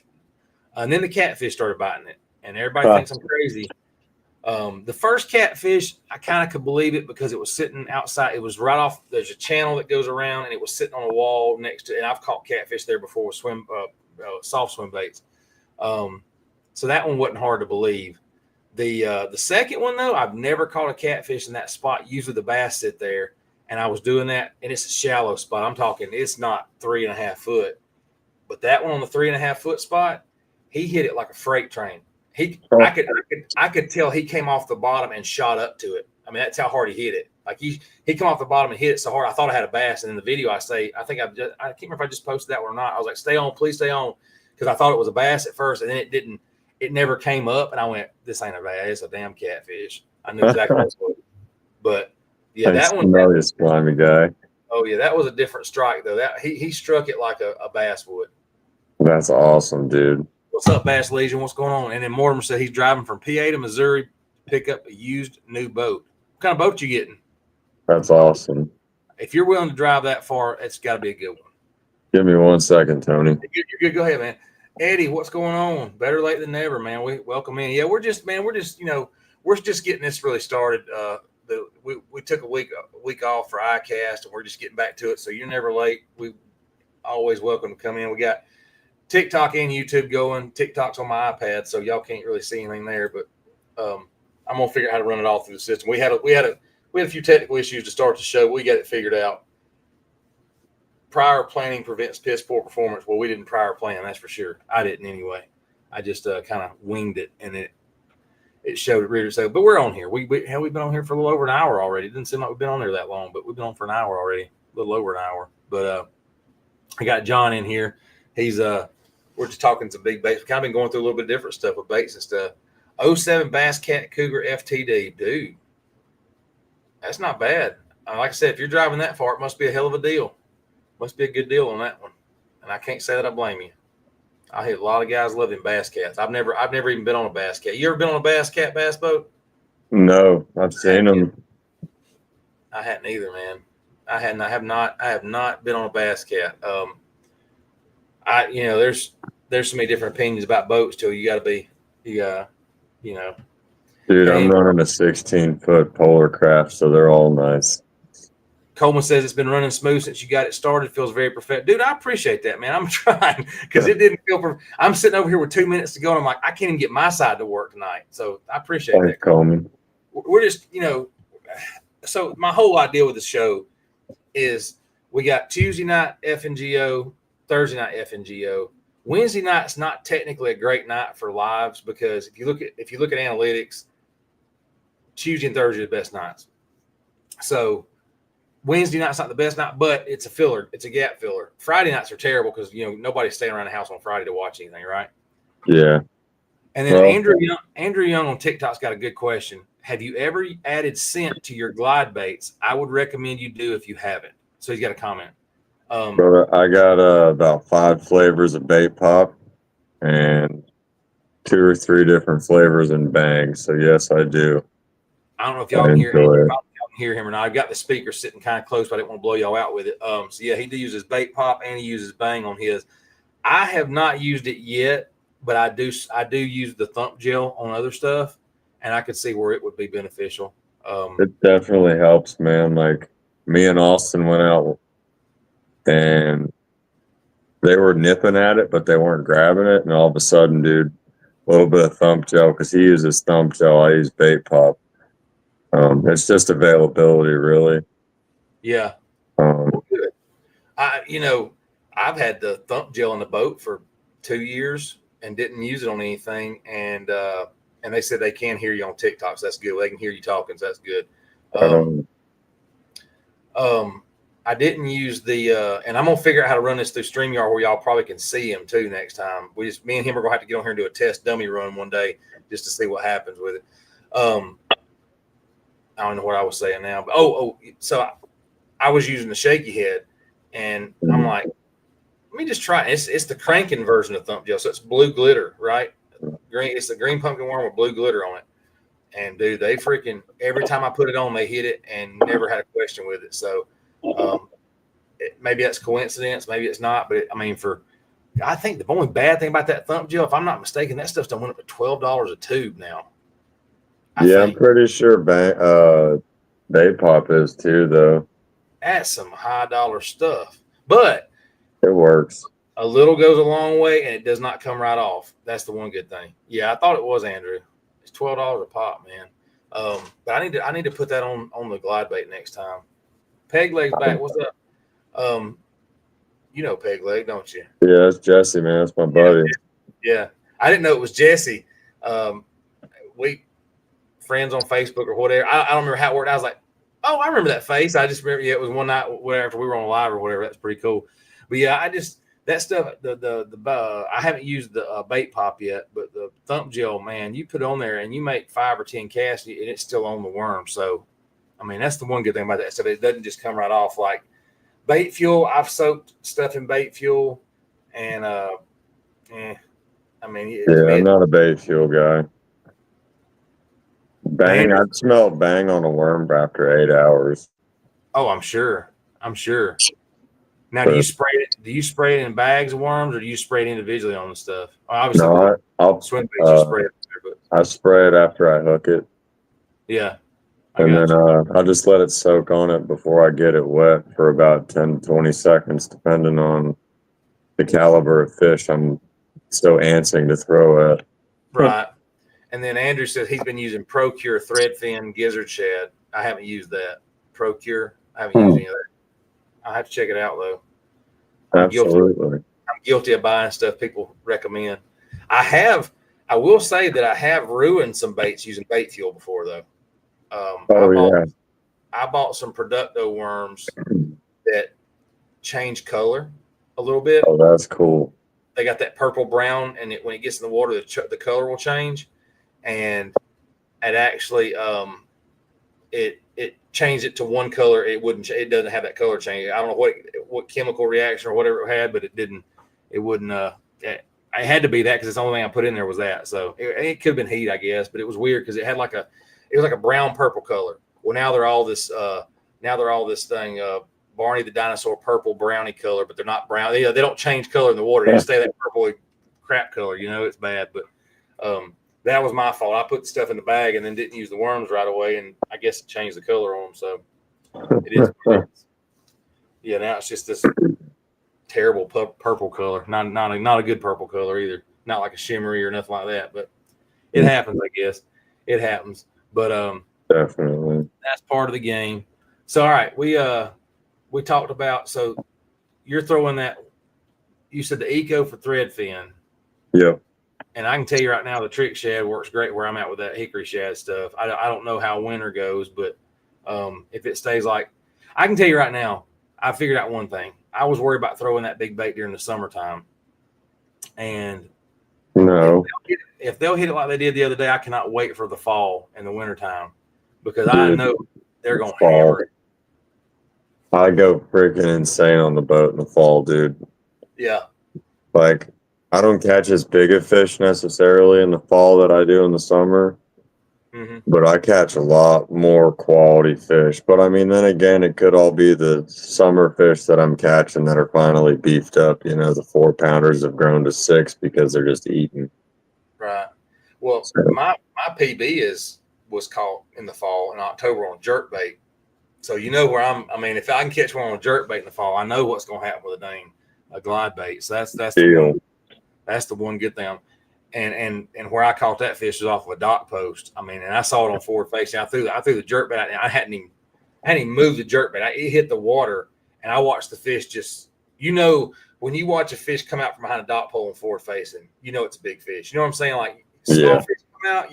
This thing was just like a tank coming out from behind it, and it just slowly went down to my bait. I didn't even move the bait. I just let it sit there. All of a sudden, 7-pounder. That's my biggest one's a 7-pounder, but yeah. That's beautiful, dude. All right, so Coleman's got a great question here. What would be y'all's go-to beginner glide bait, maybe $75 or less? I already know what mine would be. Ooh, $75, dude. I would go get the ABS trick shad, the 6-inch or the 8-inch. That's exactly when it's released. Did I tell you what happened All right. So yes, to answer that question, Coleman, he said exactly what I was going to say. 75 or less, I would go with the trick shad, ABS trick shad. I think it's a great bait. My first bite came on that, and they're like what, $40? Yes. The 6 inch. I don't know what 8 inch is. The 8 inch is going to be 50, I think they said. Yeah, so I bought mine at the Noe show, Coleman, for 2 for $50. Ah. So I got two of the trick shads, 2 for $50 at the Noe show. And I think I saw them somewhere recently. They were like $38. So I got a pretty good. The dugout was selling them for 2 for $50 at the Noe show. So I got 2 of them. The only bad thing, I wish I'd have gotten one. I wish I'd have gotten one a little more white color. Both of mine are that gizzard. One of them's a shad color, but it's more of the translucent shad, and the other one's like a translucent gizzard color. So gizzard not really, magic. Yeah, I have to look at the case. I've got both boxes, but they're not great for dark, like stain water, I don't think. I mean, they are, but they're not. They wouldn't be my go, because one of them's almost clear. Like you can almost see through it. It's just got a hint of green along the back. I'll be honest with you, man. Sometimes though, that's so perfect because you're right. It's moving so much water already. Yep. And 9 times out of 10, they see a bone bait. They're like, you know what I mean? No, I 100% know what you mean, because so we got a Spro sponsorship through the shop, through FNGO, and my last bait order, I ordered just a Chad shad. That was my whole order, because usually we get 4 or 5 baits or whatever, but I ordered just a Chad shad, and it's that bone color, and I haven't been bit on it yet. And then I bought that PB Glide off of TikTok. It's like it's $30 bait, whatever it is. And it's a bright white bait. Now I know Marshall Stamps has caught one where we fish on it during the spring. I think it was either late winter, early spring, whatever it was. He caught one. Of course, they're feeding up. They'll hit anything in the spring. I mean, I think they will. But they will not touch that thing right now. And every time I pull it through the water, it comes. It's like paper white. It's like paper white. I mean, that thing. And I've got a bait painter here locally that I thought about taking it to and having him throw some color on it, because it's just so bright. See, that's where I think I have more success than people in the summertime, because I'm very hatch matching. You know what I mean? Yep. Like, it's not that I don't have confidence in a bone bait. It's I don't have confidence right now. Yeah.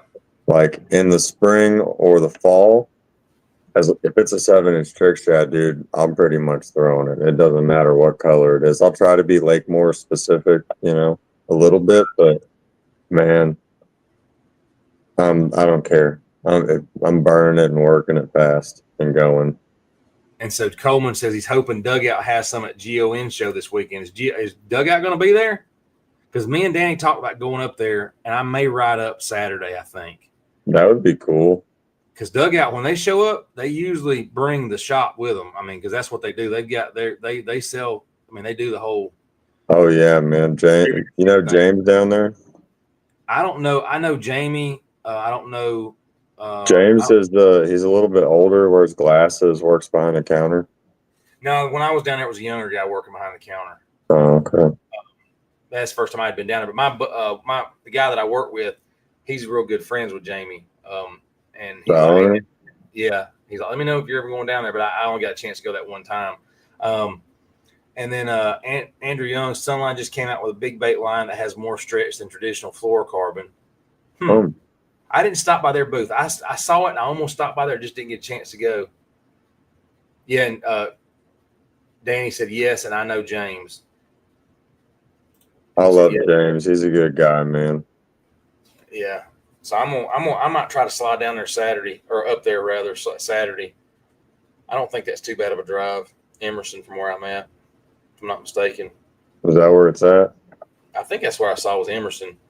That ain't far from me. That's just across 108 and 20 pretty much. Yeah.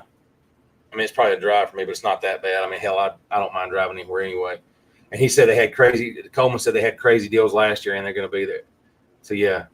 So, hey, man, if they got crazy deals, they'll probably have the trick shads there. I guarantee you they probably will. Oh, no. Yeah. Oh, no. Exactly. We're going to have to go podcasting. Huh?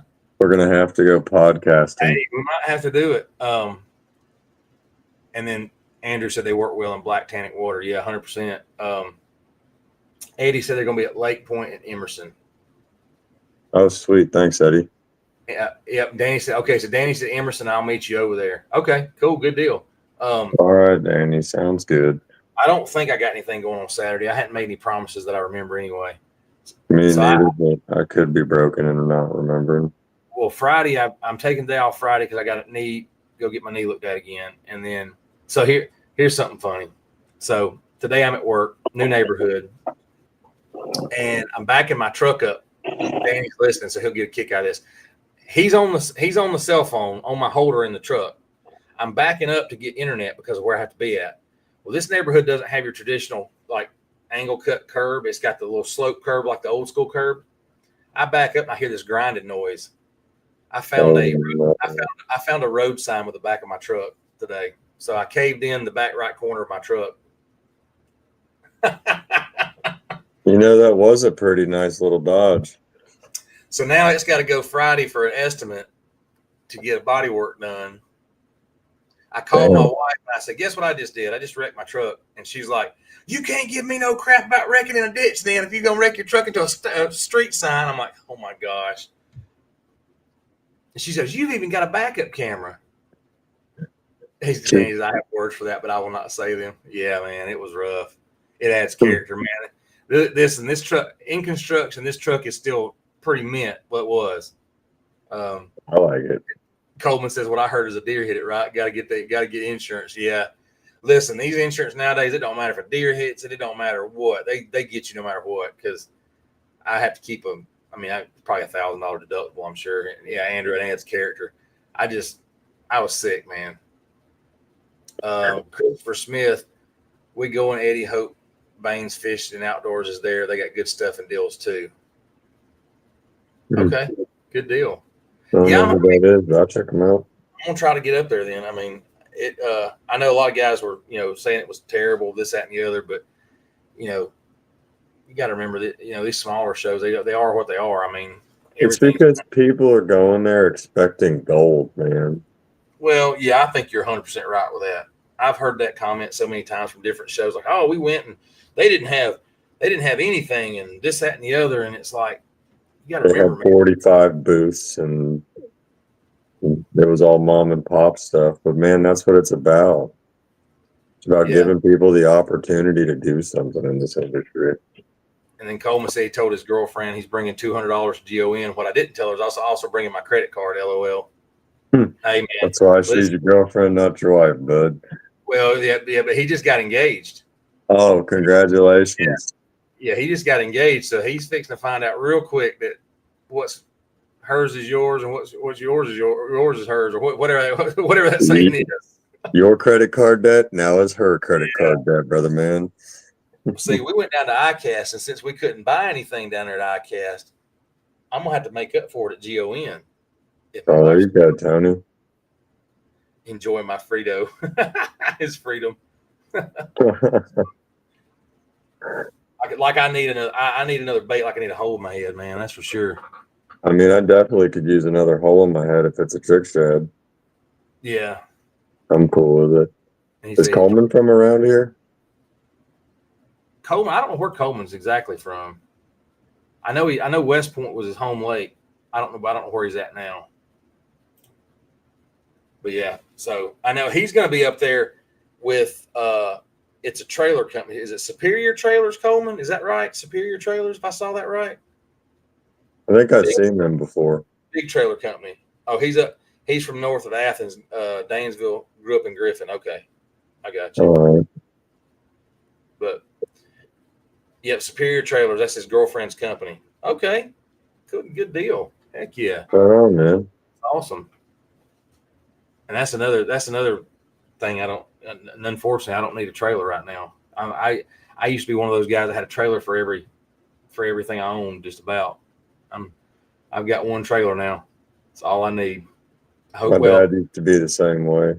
Man, I had an 18-foot dovetail for my tractor and Bobcat. I had a 16-foot landscape trailer. I had a 12-foot. I mean, I had all that enclosed 16-foot enclosed trailer. I had a trailer for everything I needed, and I sold most all that. So I've got one 14-foot, utility trailer now, and that's all I need. I say that's all I need. I want a dump trailer. Man, I don't want to pay dump trailer prices. So No, that's a whole different ball of wax there. man. Yeah, I'll try to slide up there Thursday or Saturday. I think it opens at 9. Is that what it said? Is it 9 o'clock? I can't remember.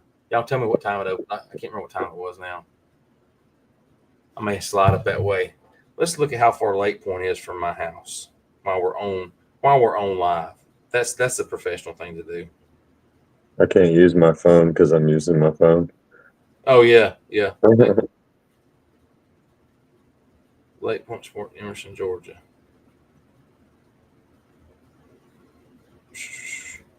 Oh, that's not that bad. Apparently I can't use my phone either. An hour away? Well, that ain't bad. Ain't bad at all. 9 to 7. That's what I thought. 9 to 7. Okay. That's not bad at all. I can deal with an hour drive. Well, if you and Danny are going, I'll definitely go. Yeah, it's only an hour away. Yeah, I'm gonna try to slide up there and see. I mean, just if nothing else, it's good to talk with people and see people. That's what I was gonna tell you. So I had an interview at the show. I walk up and Mike Buka is standing there, nobody around him. So I said, "Hey, Mike, you mind doing an interview about your new bait?" He goes, "Absolutely." So we get set up. He grabs the mic from me, puts it on his shirt, and we get about halfway through the interview. I'm looking over it, and the mic's blinking, which means it's not connected. Hey, Mike, I said, "Man, the mic's not working." I said, "We need to reset up. Can we do this again?" He said, "Oh, yeah, absolutely." Somehow, I don't think Tim didn't do anything wrong, I don't think, but somehow we got 14 seconds is all we got at his interview. That sucks. I didn't have the heart to go back to the man and say, "Hey, we screwed up a second time. Can you please redo the interview?" He had a whole spin. He had a whole spiel on it. It was perfect, and I felt so bad. So we're gonna have to get Mike.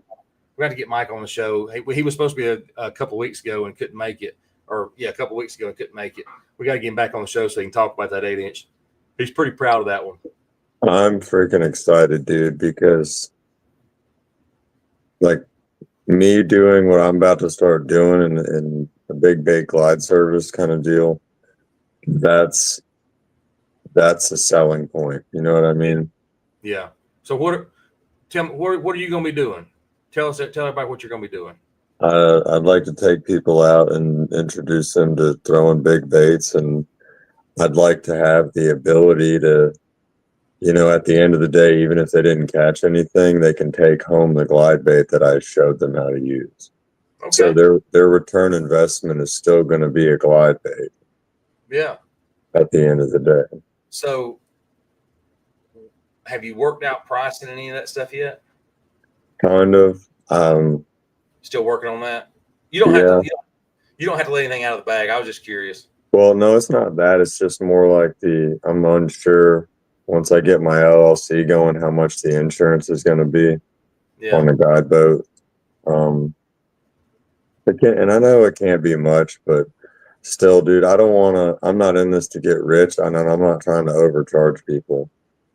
Wow. I see guys taking people out for 4 hours for $600, and it's like, man, does it really cost that much to take somebody fishing? And yeah, it might. And I'm not dogging on nobody, but I'd like to be in the $200 to $300 for 8 hours.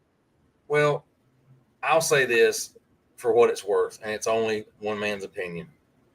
If you're taking somebody out for 2 to 3 hours, 4 hours, whatever it is you're going to take them out for, and you're going to give them a glide bait at the end of it, $400 or $500 is, to me, is a fair. To me, it's a fair price. I mean, hell, Kevin Underwood took me out for an 8-hour day. We were out there from daylight to dang near dark, and I paid him.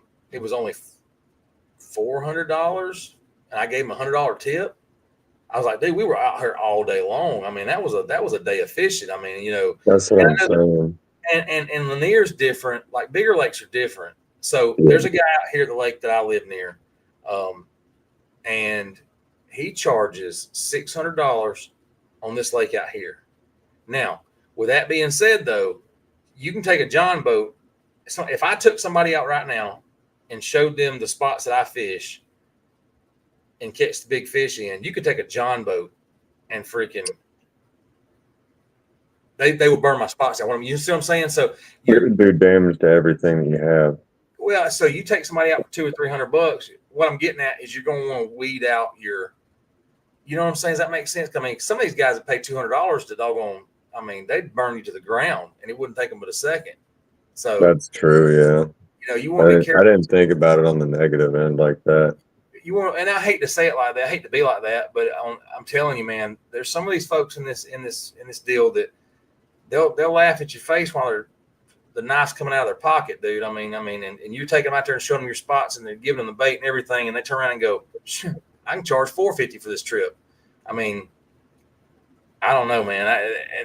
And that's kind of why when the guy told me I was burning the lake down, I didn't even know he was guiding. If I'd have known he was guiding when he made that comment on this little lake out here, I'd have blasted him right there in front of God and everybody. But I didn't know that. I would have, man. I didn't find that out until Marshall told me. He said, "Hey, you know he guides out here." I'm like, "No," but I always see him out there with different people. I just didn't realize it was that deal, you know. I mean, because like I said, it don't take long to figure this stuff out over here. But yeah, I mean. So if you're going to take people out like that, just, you know, the barrier to entry sometimes is worth it. If it costs somebody $400 or $500 and they walk away with a bait at the end of it that's worth, you know, $100 or whatever it is, shoot, they're getting a dang deal for me. That's my thing also, dude, is I can't guarantee you a glide bait bite. Right, 100%. And if I can at least guarantee you something at the end of the day, then why not?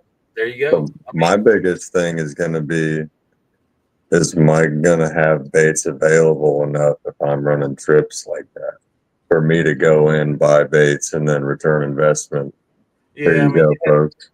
You'd have to have a little bit of a plan on that part, I think. You know, you might have to have 4 or 5 deep before you go. Oh, yeah, for sure, man. And I honestly think I'm probably going to need about 10. Well, yeah, I was going to say 10, but that's an investment. But then also, you know, I'm going to let them know at the beginning of the trip, you pop this off. It's yours. That's the one you were getting. Hey. I'll let you fish one for the rest of the day. But like Coleman here said, John, let me know when you get that going. He would definitely be interested. And I'm in the same Coleman, I'll take you fishing for free, bro. Let's go. I'm in the same boat because, again, knowledge is worth way more than me catching a fish. I'm telling you right now. That's my thing also, dude. How much money do you spend a year to learn something new on your own? Oh, I can tell you right now, it's not cheap for me to learn on my own. And by no means am I saying that we're subject matter experts in this, but dude. No, say it. If you I don't know anybody else that's doing it right now in my areas. Yeah. And you know, guides, to me, nothing against the elites, but I think there's guides out there that are better fishermen than the elites because they are the best at what they do. They have the most accurate information. Oh yeah. And Andrew had a great he said, work it out with some local shops and bring them into the store prior to and allow them to purchase the bait before you go out. Ooh, good idea. That way you're not coming out of pocket with it. That's a good idea, man. Then you could reduce your price because you're not out of pocket at all at that point. You know what I'm saying? You might work out I mean, because honestly, a bait shop, you might work it out with a bait shop where you can get it, you know, you go in there and get it at cost plus 10 or whatever, you know, and say, because you're bringing that guy in there or that girl in there, and they're liable to drop another $100 while they're in the store. That's true. So I'd be helping them out twice as much. Andrew said local stores will push you and you push them. So yeah, I mean, they're like, hey, dude, take this call. You want to get a glide bait? Call this guy and he knows on the other end you're going to bring him right back in the shop to shop with him anyway. So yeah, that's a good idea. I mean, it would be worth looking into for sure. I mean, that's definitely a smart way to look at it, 100%. You know, because I've thought about guiding stuff, doing guide stuff, but I just don't have I'm still at that point where I'm going, do I really know how to fish that well that I could guide somebody on a lake? I know we can go catch fish, but if they looked at me and said, hey, I want to go catch a tournament bag, I'm like, well, I may not be your guy. We can go out there and catch a tournament bag and be great, but I don't want to live in that pressure. I've heard those guys talk about that pressure, that constant pressure, where with your technique, you're taking them specifically. Let's face it, if we're going out there throwing a 6 or 8 inch piece of plastic at a fish, we're not going for the dang dinks and stuff like that. We're going for big. We know but some people haven't accepted that yet. That's why a lot of guys still won't throw it, is because they're not willing to go a whole day with throwing one bait to go, I'm wanting that one bite. So yeah, I get that. And that's why I tell people too, you know, if you want to get on the boat, this is what I do. Bring your own stuff. If you got something that you want to throw a big bait on, or you want to just borrow mine, by all means, we'll do that. But man, it's a caliber of bite that you get that, and they don't know because they haven't done it yet. And you've experienced it now. Yeah. Dude, yeah. When them fish hit it, dude, they hit it.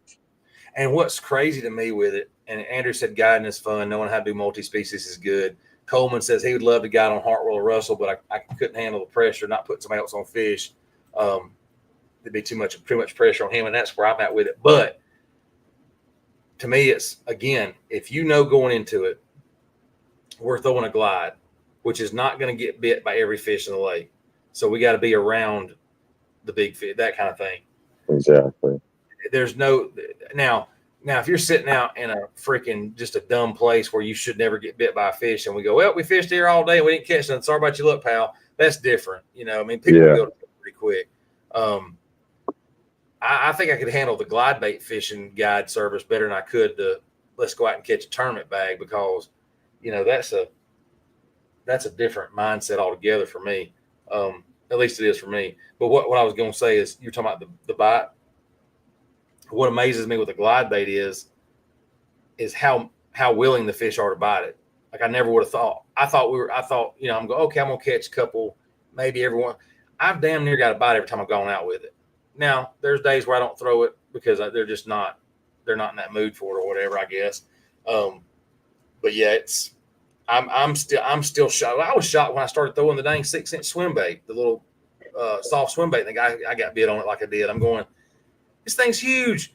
I got people around me throwing Ned rigs. I mean, you know what I'm saying? I'm going, there's no way these fish should be hitting this. And I'm going, I'm out here catching, I think I had one day it was like 17 or 18 pounds it was 19 pounds in four or five fish. I'm going, why would I ever throw a doggone Ned rig again? I mean, if they're willing to bite this damn thing, and it, you know, and then now it's the glide bait. So yeah, I mean, it's kind of one of those things. Andrew says, Andrew guides Southwest North Carolina, about 30 minutes from Myrtle Beach. Everyone wants saltwater here. Yeah, I mean, so that's another one, saltwater. I mean, I won't ever do that, but I mean, that's a good gig. The insurance. So it's funny we bring that up. So I was talking to Michael Porter, who's Bass and Bougie. He's Bass and Bougie.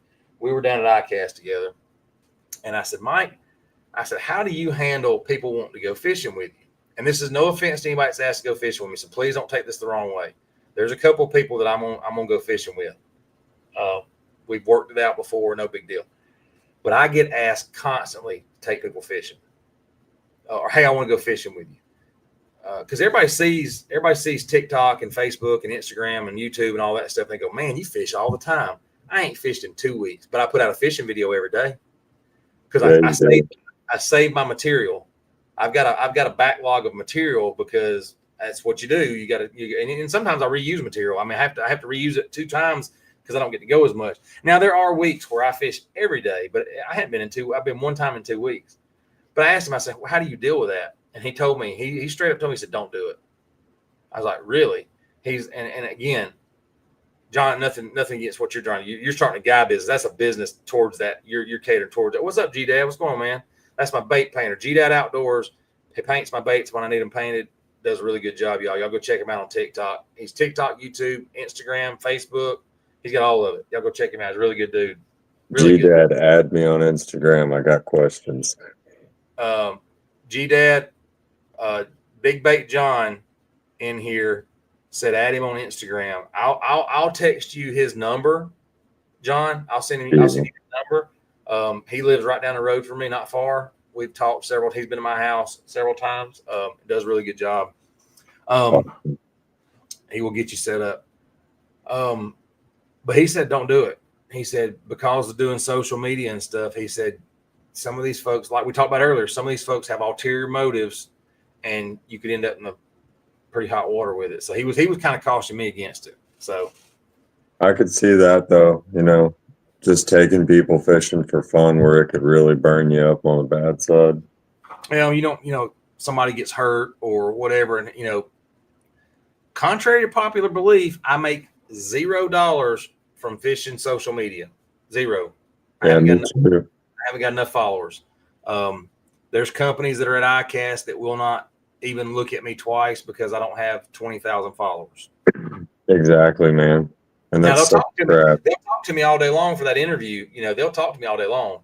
But oh yeah, because they know they won't work with. I finally got one company to sort of work with me, and when I say sort of, I mean like through TikTok. I got some free stuff, but free stuff don't pay no bills. Ain't nobody. The gas company don't take a bait for payment. So I don't know, man. If it's a swim bait, now they won't take it.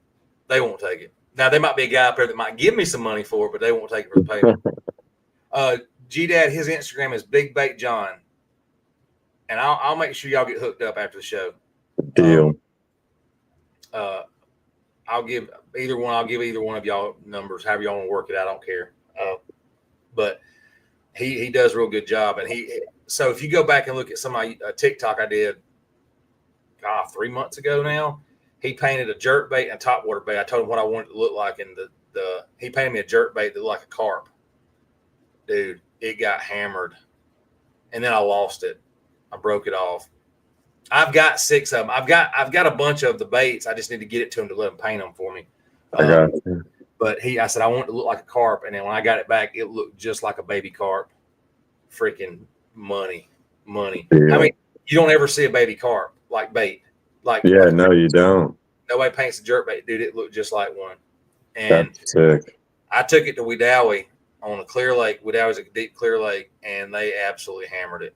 I mean, I think I caught like a 3-pound largemouth on it and a bunch of spots. But yeah, they tough, man. And I lost over here at the house. Huh. He just painted a Lucky 13 for a friend, made out of a 3.5 popper. Okay, cool. Sweet. He does lives on TikTok. He does all that stuff too. Hook up with him. He's more out my way, but again, I'm telling you, I want to get him that PB glide bait and let him paint it up for me because, like I said, it's bright white. If I can get him, I need to get him painted up. I got a couple bone baits I'd like painted also. Yeah. I'm sure he's good with painting some glides. Now, the only bad thing is that stuff, it ain't, I tell everybody, custom painting baits, you pay for the bait and then you also pay for the paint. You know what I'm saying? Like you still got to remember I'm not telling you this, John, I'm telling just people in general. You got to pay these folks. I mean, they're doing artistic work. So he gave me, when I met him, we were at a trade show. I can't remember where it was at. We met it. Noe, and then maybe Villa Rica. Anyway, he had it's a Villa Rica. That was in Villa Rica. We saw each other. He had a Georgia square bill bait, and he had a Georgia bulldog on one side. I said, dude, I want one. So he gave me one, and it's in a box. It's actually hanging on my bait wall right now because I was still straightening my office up. It's hanging on my bait wall, still in the box. I refuse to throw it. I won't throw it anywhere. It's my prized possession. I feel you. Yeah. But yeah, he's good at what he does, and like I said, quick turnaround. I got one of those. Oh, sweet. That's pretty sweet. Signed by Mike. Yeah, I had him autographed after I caught that 9. Heck yeah. Oh, sorry, y'all. It's yawn right there. Man, it's getting late, dude. Dude, 2 nights ago, it hurt. 2 nights ago hurt, man. And then last night, I took that 5-hour energy drink, and I got home at midnight, and I crashed out. And then I got home at midnight, probably went to bed about 12:30, 1 o'clock, 12:45, whatever it was, and then was back up at 4 o'clock this morning. Dude. Hey, G-Dad, man, I appreciate you saying that, but I told you a long time ago, we're out here to help each other out, and I'm telling you, when people do good work, I'll promote them for sure. And I mean, he's as honest as they come. In fact, I had to make him take money on the baits he painted for me. Really? And we are not doing. I'm not that guy. If you paint baits, I'm expecting to pay something for it. Absolutely, man. You put in your time and your craft, you earned it. Well, that's kind of what I was getting at with you guiding. Dude, I appreciate the Rosa, man. You didn't have to do that, G-Dad. That's what I was saying about you guiding. Don't sell yourself short. And the reason I say this is this. I know why you want to do it that way. I do understand. But there are guys out here that are buying the dumbest crap to go fishing with and don't think twice about it. No, and you're right. 100%. When you think about this, I was buying 4 jackhammers to make 2. I was modifying 2 jackhammers with the other 2 jack. So that's $60, right? Yeah, $60 in jackhammers I was buying just to make 2 baits. That's wild. That's what, roughly a quarter of what you're talking about charging to go guide somebody, take them out and show them how to fish it and give them a bait at the end of it. I'm telling you, guys that want to learn how to fish that style fishing, number one, if they're just now getting into it, maybe they don't know, but that's an expensive side of the sport. I mean, I've had a lot of guys say, "Hey, watch spending that kind of money. Watch getting into glide bait fishing. You'll have 250s. You'll be throwing $250 glide baits before you know it." And then Danny said he got to bed at 3:30. Holy crap! Jesus Christ, Danny. He's fighting it right now, man. Quitting tobacco has got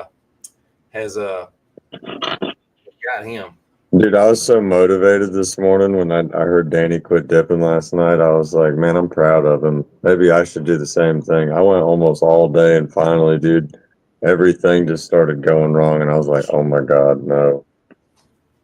So I started smoking again. After about 10 hours. I thought about it today too, about maybe going to the packs again. What was it, the Renegades or I thought about it for a split second, and I don't know. He might have us all quit before we know it. I mean, it's not bad to quit. Yeah. And so G-Dad said, I think a lot of times we get caught up in the glitz. He said, I was guilty of that as well. And I think he's talking about not charging what. Oh. Well. G-Dad, I'm not quitting yet. Danny did, though. If FNGO, he quit. He's been since Saturday, I think, without a dip. So he's trying to quit. That's insane, dude. Yeah. He's been dipping since he could walk, pretty much. Dude, I have been consistently, other than I quit for about 7 years in the last 15. I quit 7 years, but I've been since I was 12. Damn. Yep. Sure did.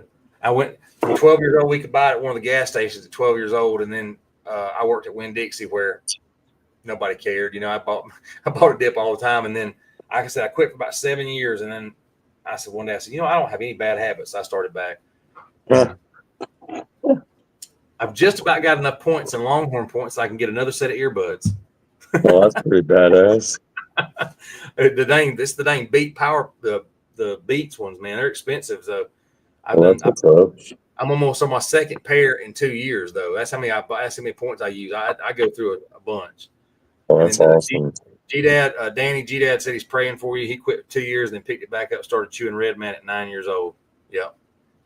Now I was given tobacco at an earlier age than that. I was probably 7, 8, 9 when somebody gave it to me the first time, but I didn't start buying it until I was about 12. But I don't recommend it for anybody. It's not good. No. Not good. And energy drinks. Don't do energy drinks. Man, so that's my guilty thing right now. I'll go through might take up drinking. Danny said he's on TikTok now. He said might take up drinking. Yeah. You're not banned anymore? Yeah, I said might take it up. No, he can't go live. He's not banned. He just can't go live. He can get on live. Gotcha. He just can't host one. Oh, that's funny. Yeah, he just can't host one. But yeah, I don't know if I quit right now. But yeah, that's what we're talking about, the energy drink. So I got a 5-hour last night from Danny. This morning I got up, had 2 cups, 2 of the 20-ounce cups of coffee. Stopped by the store, got 2 Red Bulls. Yeah, and yeah, and I bought some gum that's got some B12 in it, so that's even more energy on top of it. And so I'll go through spells of the energy drinks, though. I'll buy them for a little while, and then I'll put them down. Buy them for a while, and then put them down, because I know they're not good for me. Coleman says, I can't kick energy drinks, man. Been drinking for like 10 years. try not to have more than 2 to 3 a week, but work changes that frequency. I have 2 a day. Yeah, dude, I was on the 2 for $5 twice a day, breakfast and lunch kind of deal. Yeah.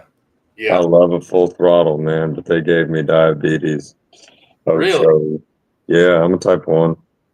So here lately I've been buying I've been back on the Red Bulls, the regular Red Bull. The blueberry ones are good, but they're sugar. Oh, yeah.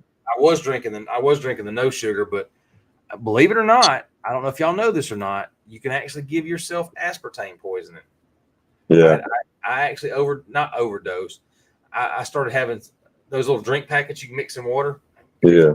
I was doing like 5 or 6 of those a day. Damn. Every day, 7 days a week. And I got to where I had started having like I couldn't sleep at night, things like that. It was real bad. It got real bad, headaches, real bad. So I started looking it up. Sure enough, I was basically poisoning myself with aspartame. That's wild, man. So I don't do the diet energy drinks as much as I used to, or the Diet Cokes like I used to. Y'all need to try Ghost Energy. It's so much better flavor and ingredients than other brands. Huh. I don't know, dude. I like Black Rifle coffee now. Yeah. Where do you get the Ghost Energy drinks at? I hadn't seen those. You can get them damn near anywhere. Ghost? Mm-hmm. Huh. Yeah, it's like the pre-workout Ghost, but they make energy drinks now. Oh, see, I had never heard of that. I'm trying to remember what the pre-workout, the big one that first came out back in the early 2000s. Jack 3D.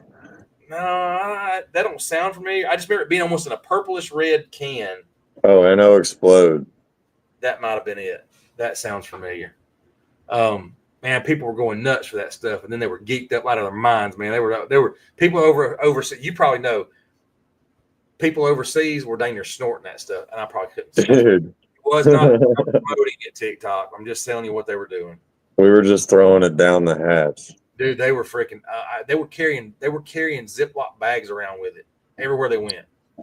Dude, I lived off of pre-workout for at least 8 years. I never got into it because when it came out, I was never susceptible to caffeine as a younger person. Like I could drink, it didn't matter. I'd still sleep a full night of sleep, never bothered me. Oh, I got ADD, dude. So I drink an energy drink. I'm like Speedy Gonzalez. Like a dang little squirrel running all over the place, ain't you? It's bad, dude. Bass Fishing Biggins quit all of it last week. 2 cardiac catheter labs and 5 stents last week. Holy mackerel. Yeah, buddy. Damn, dude. Yeah, that one's kind of one of those that you could either quit or it's going to flip the switch on you. Yeah, you have no choice. CG Dad, he's got to get up at 4. Yeah, probably me too. I'm glutton for punishment. Yeah, you need to go to bed, Tony. Nah, I'm good. I'm telling you, I'm tired. I've yawned a couple of times, but I'll lay down and 4 o'clock will get here. My alarms are set for 5. My alarms never go off before I wake up. I'm always up before the alarms. And then he said, Coleman said I can get him any gas station. Blake said the same thing. Gas stations, pre-workout brand, but they can drinks don't make you itch or anything. Like a normal energy drink, just like normal energy drinks, but cleaner. I got you. I'll try them out and see.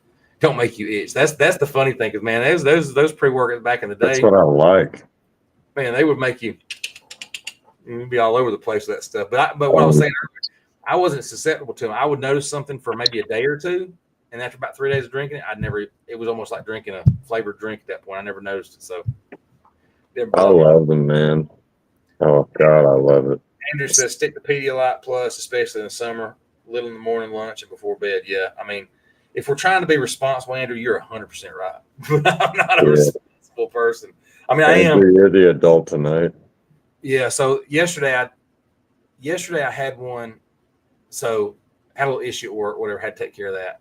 But I stopped by the Publix and got a bag of beef jerky and a Red Bull. And that's all I had to eat all day until I got to the shop. And then they had a little birthday cake, right? So you're dying.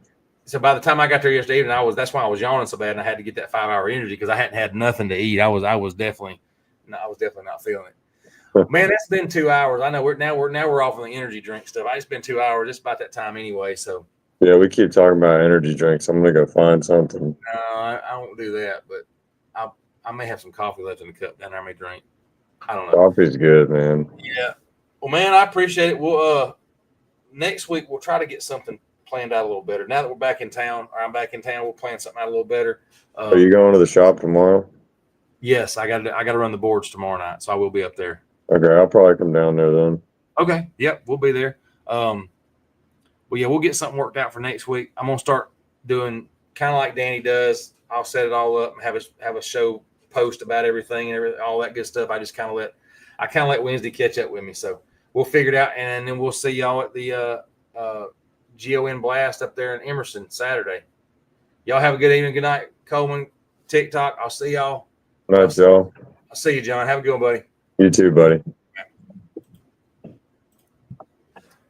Have a good night.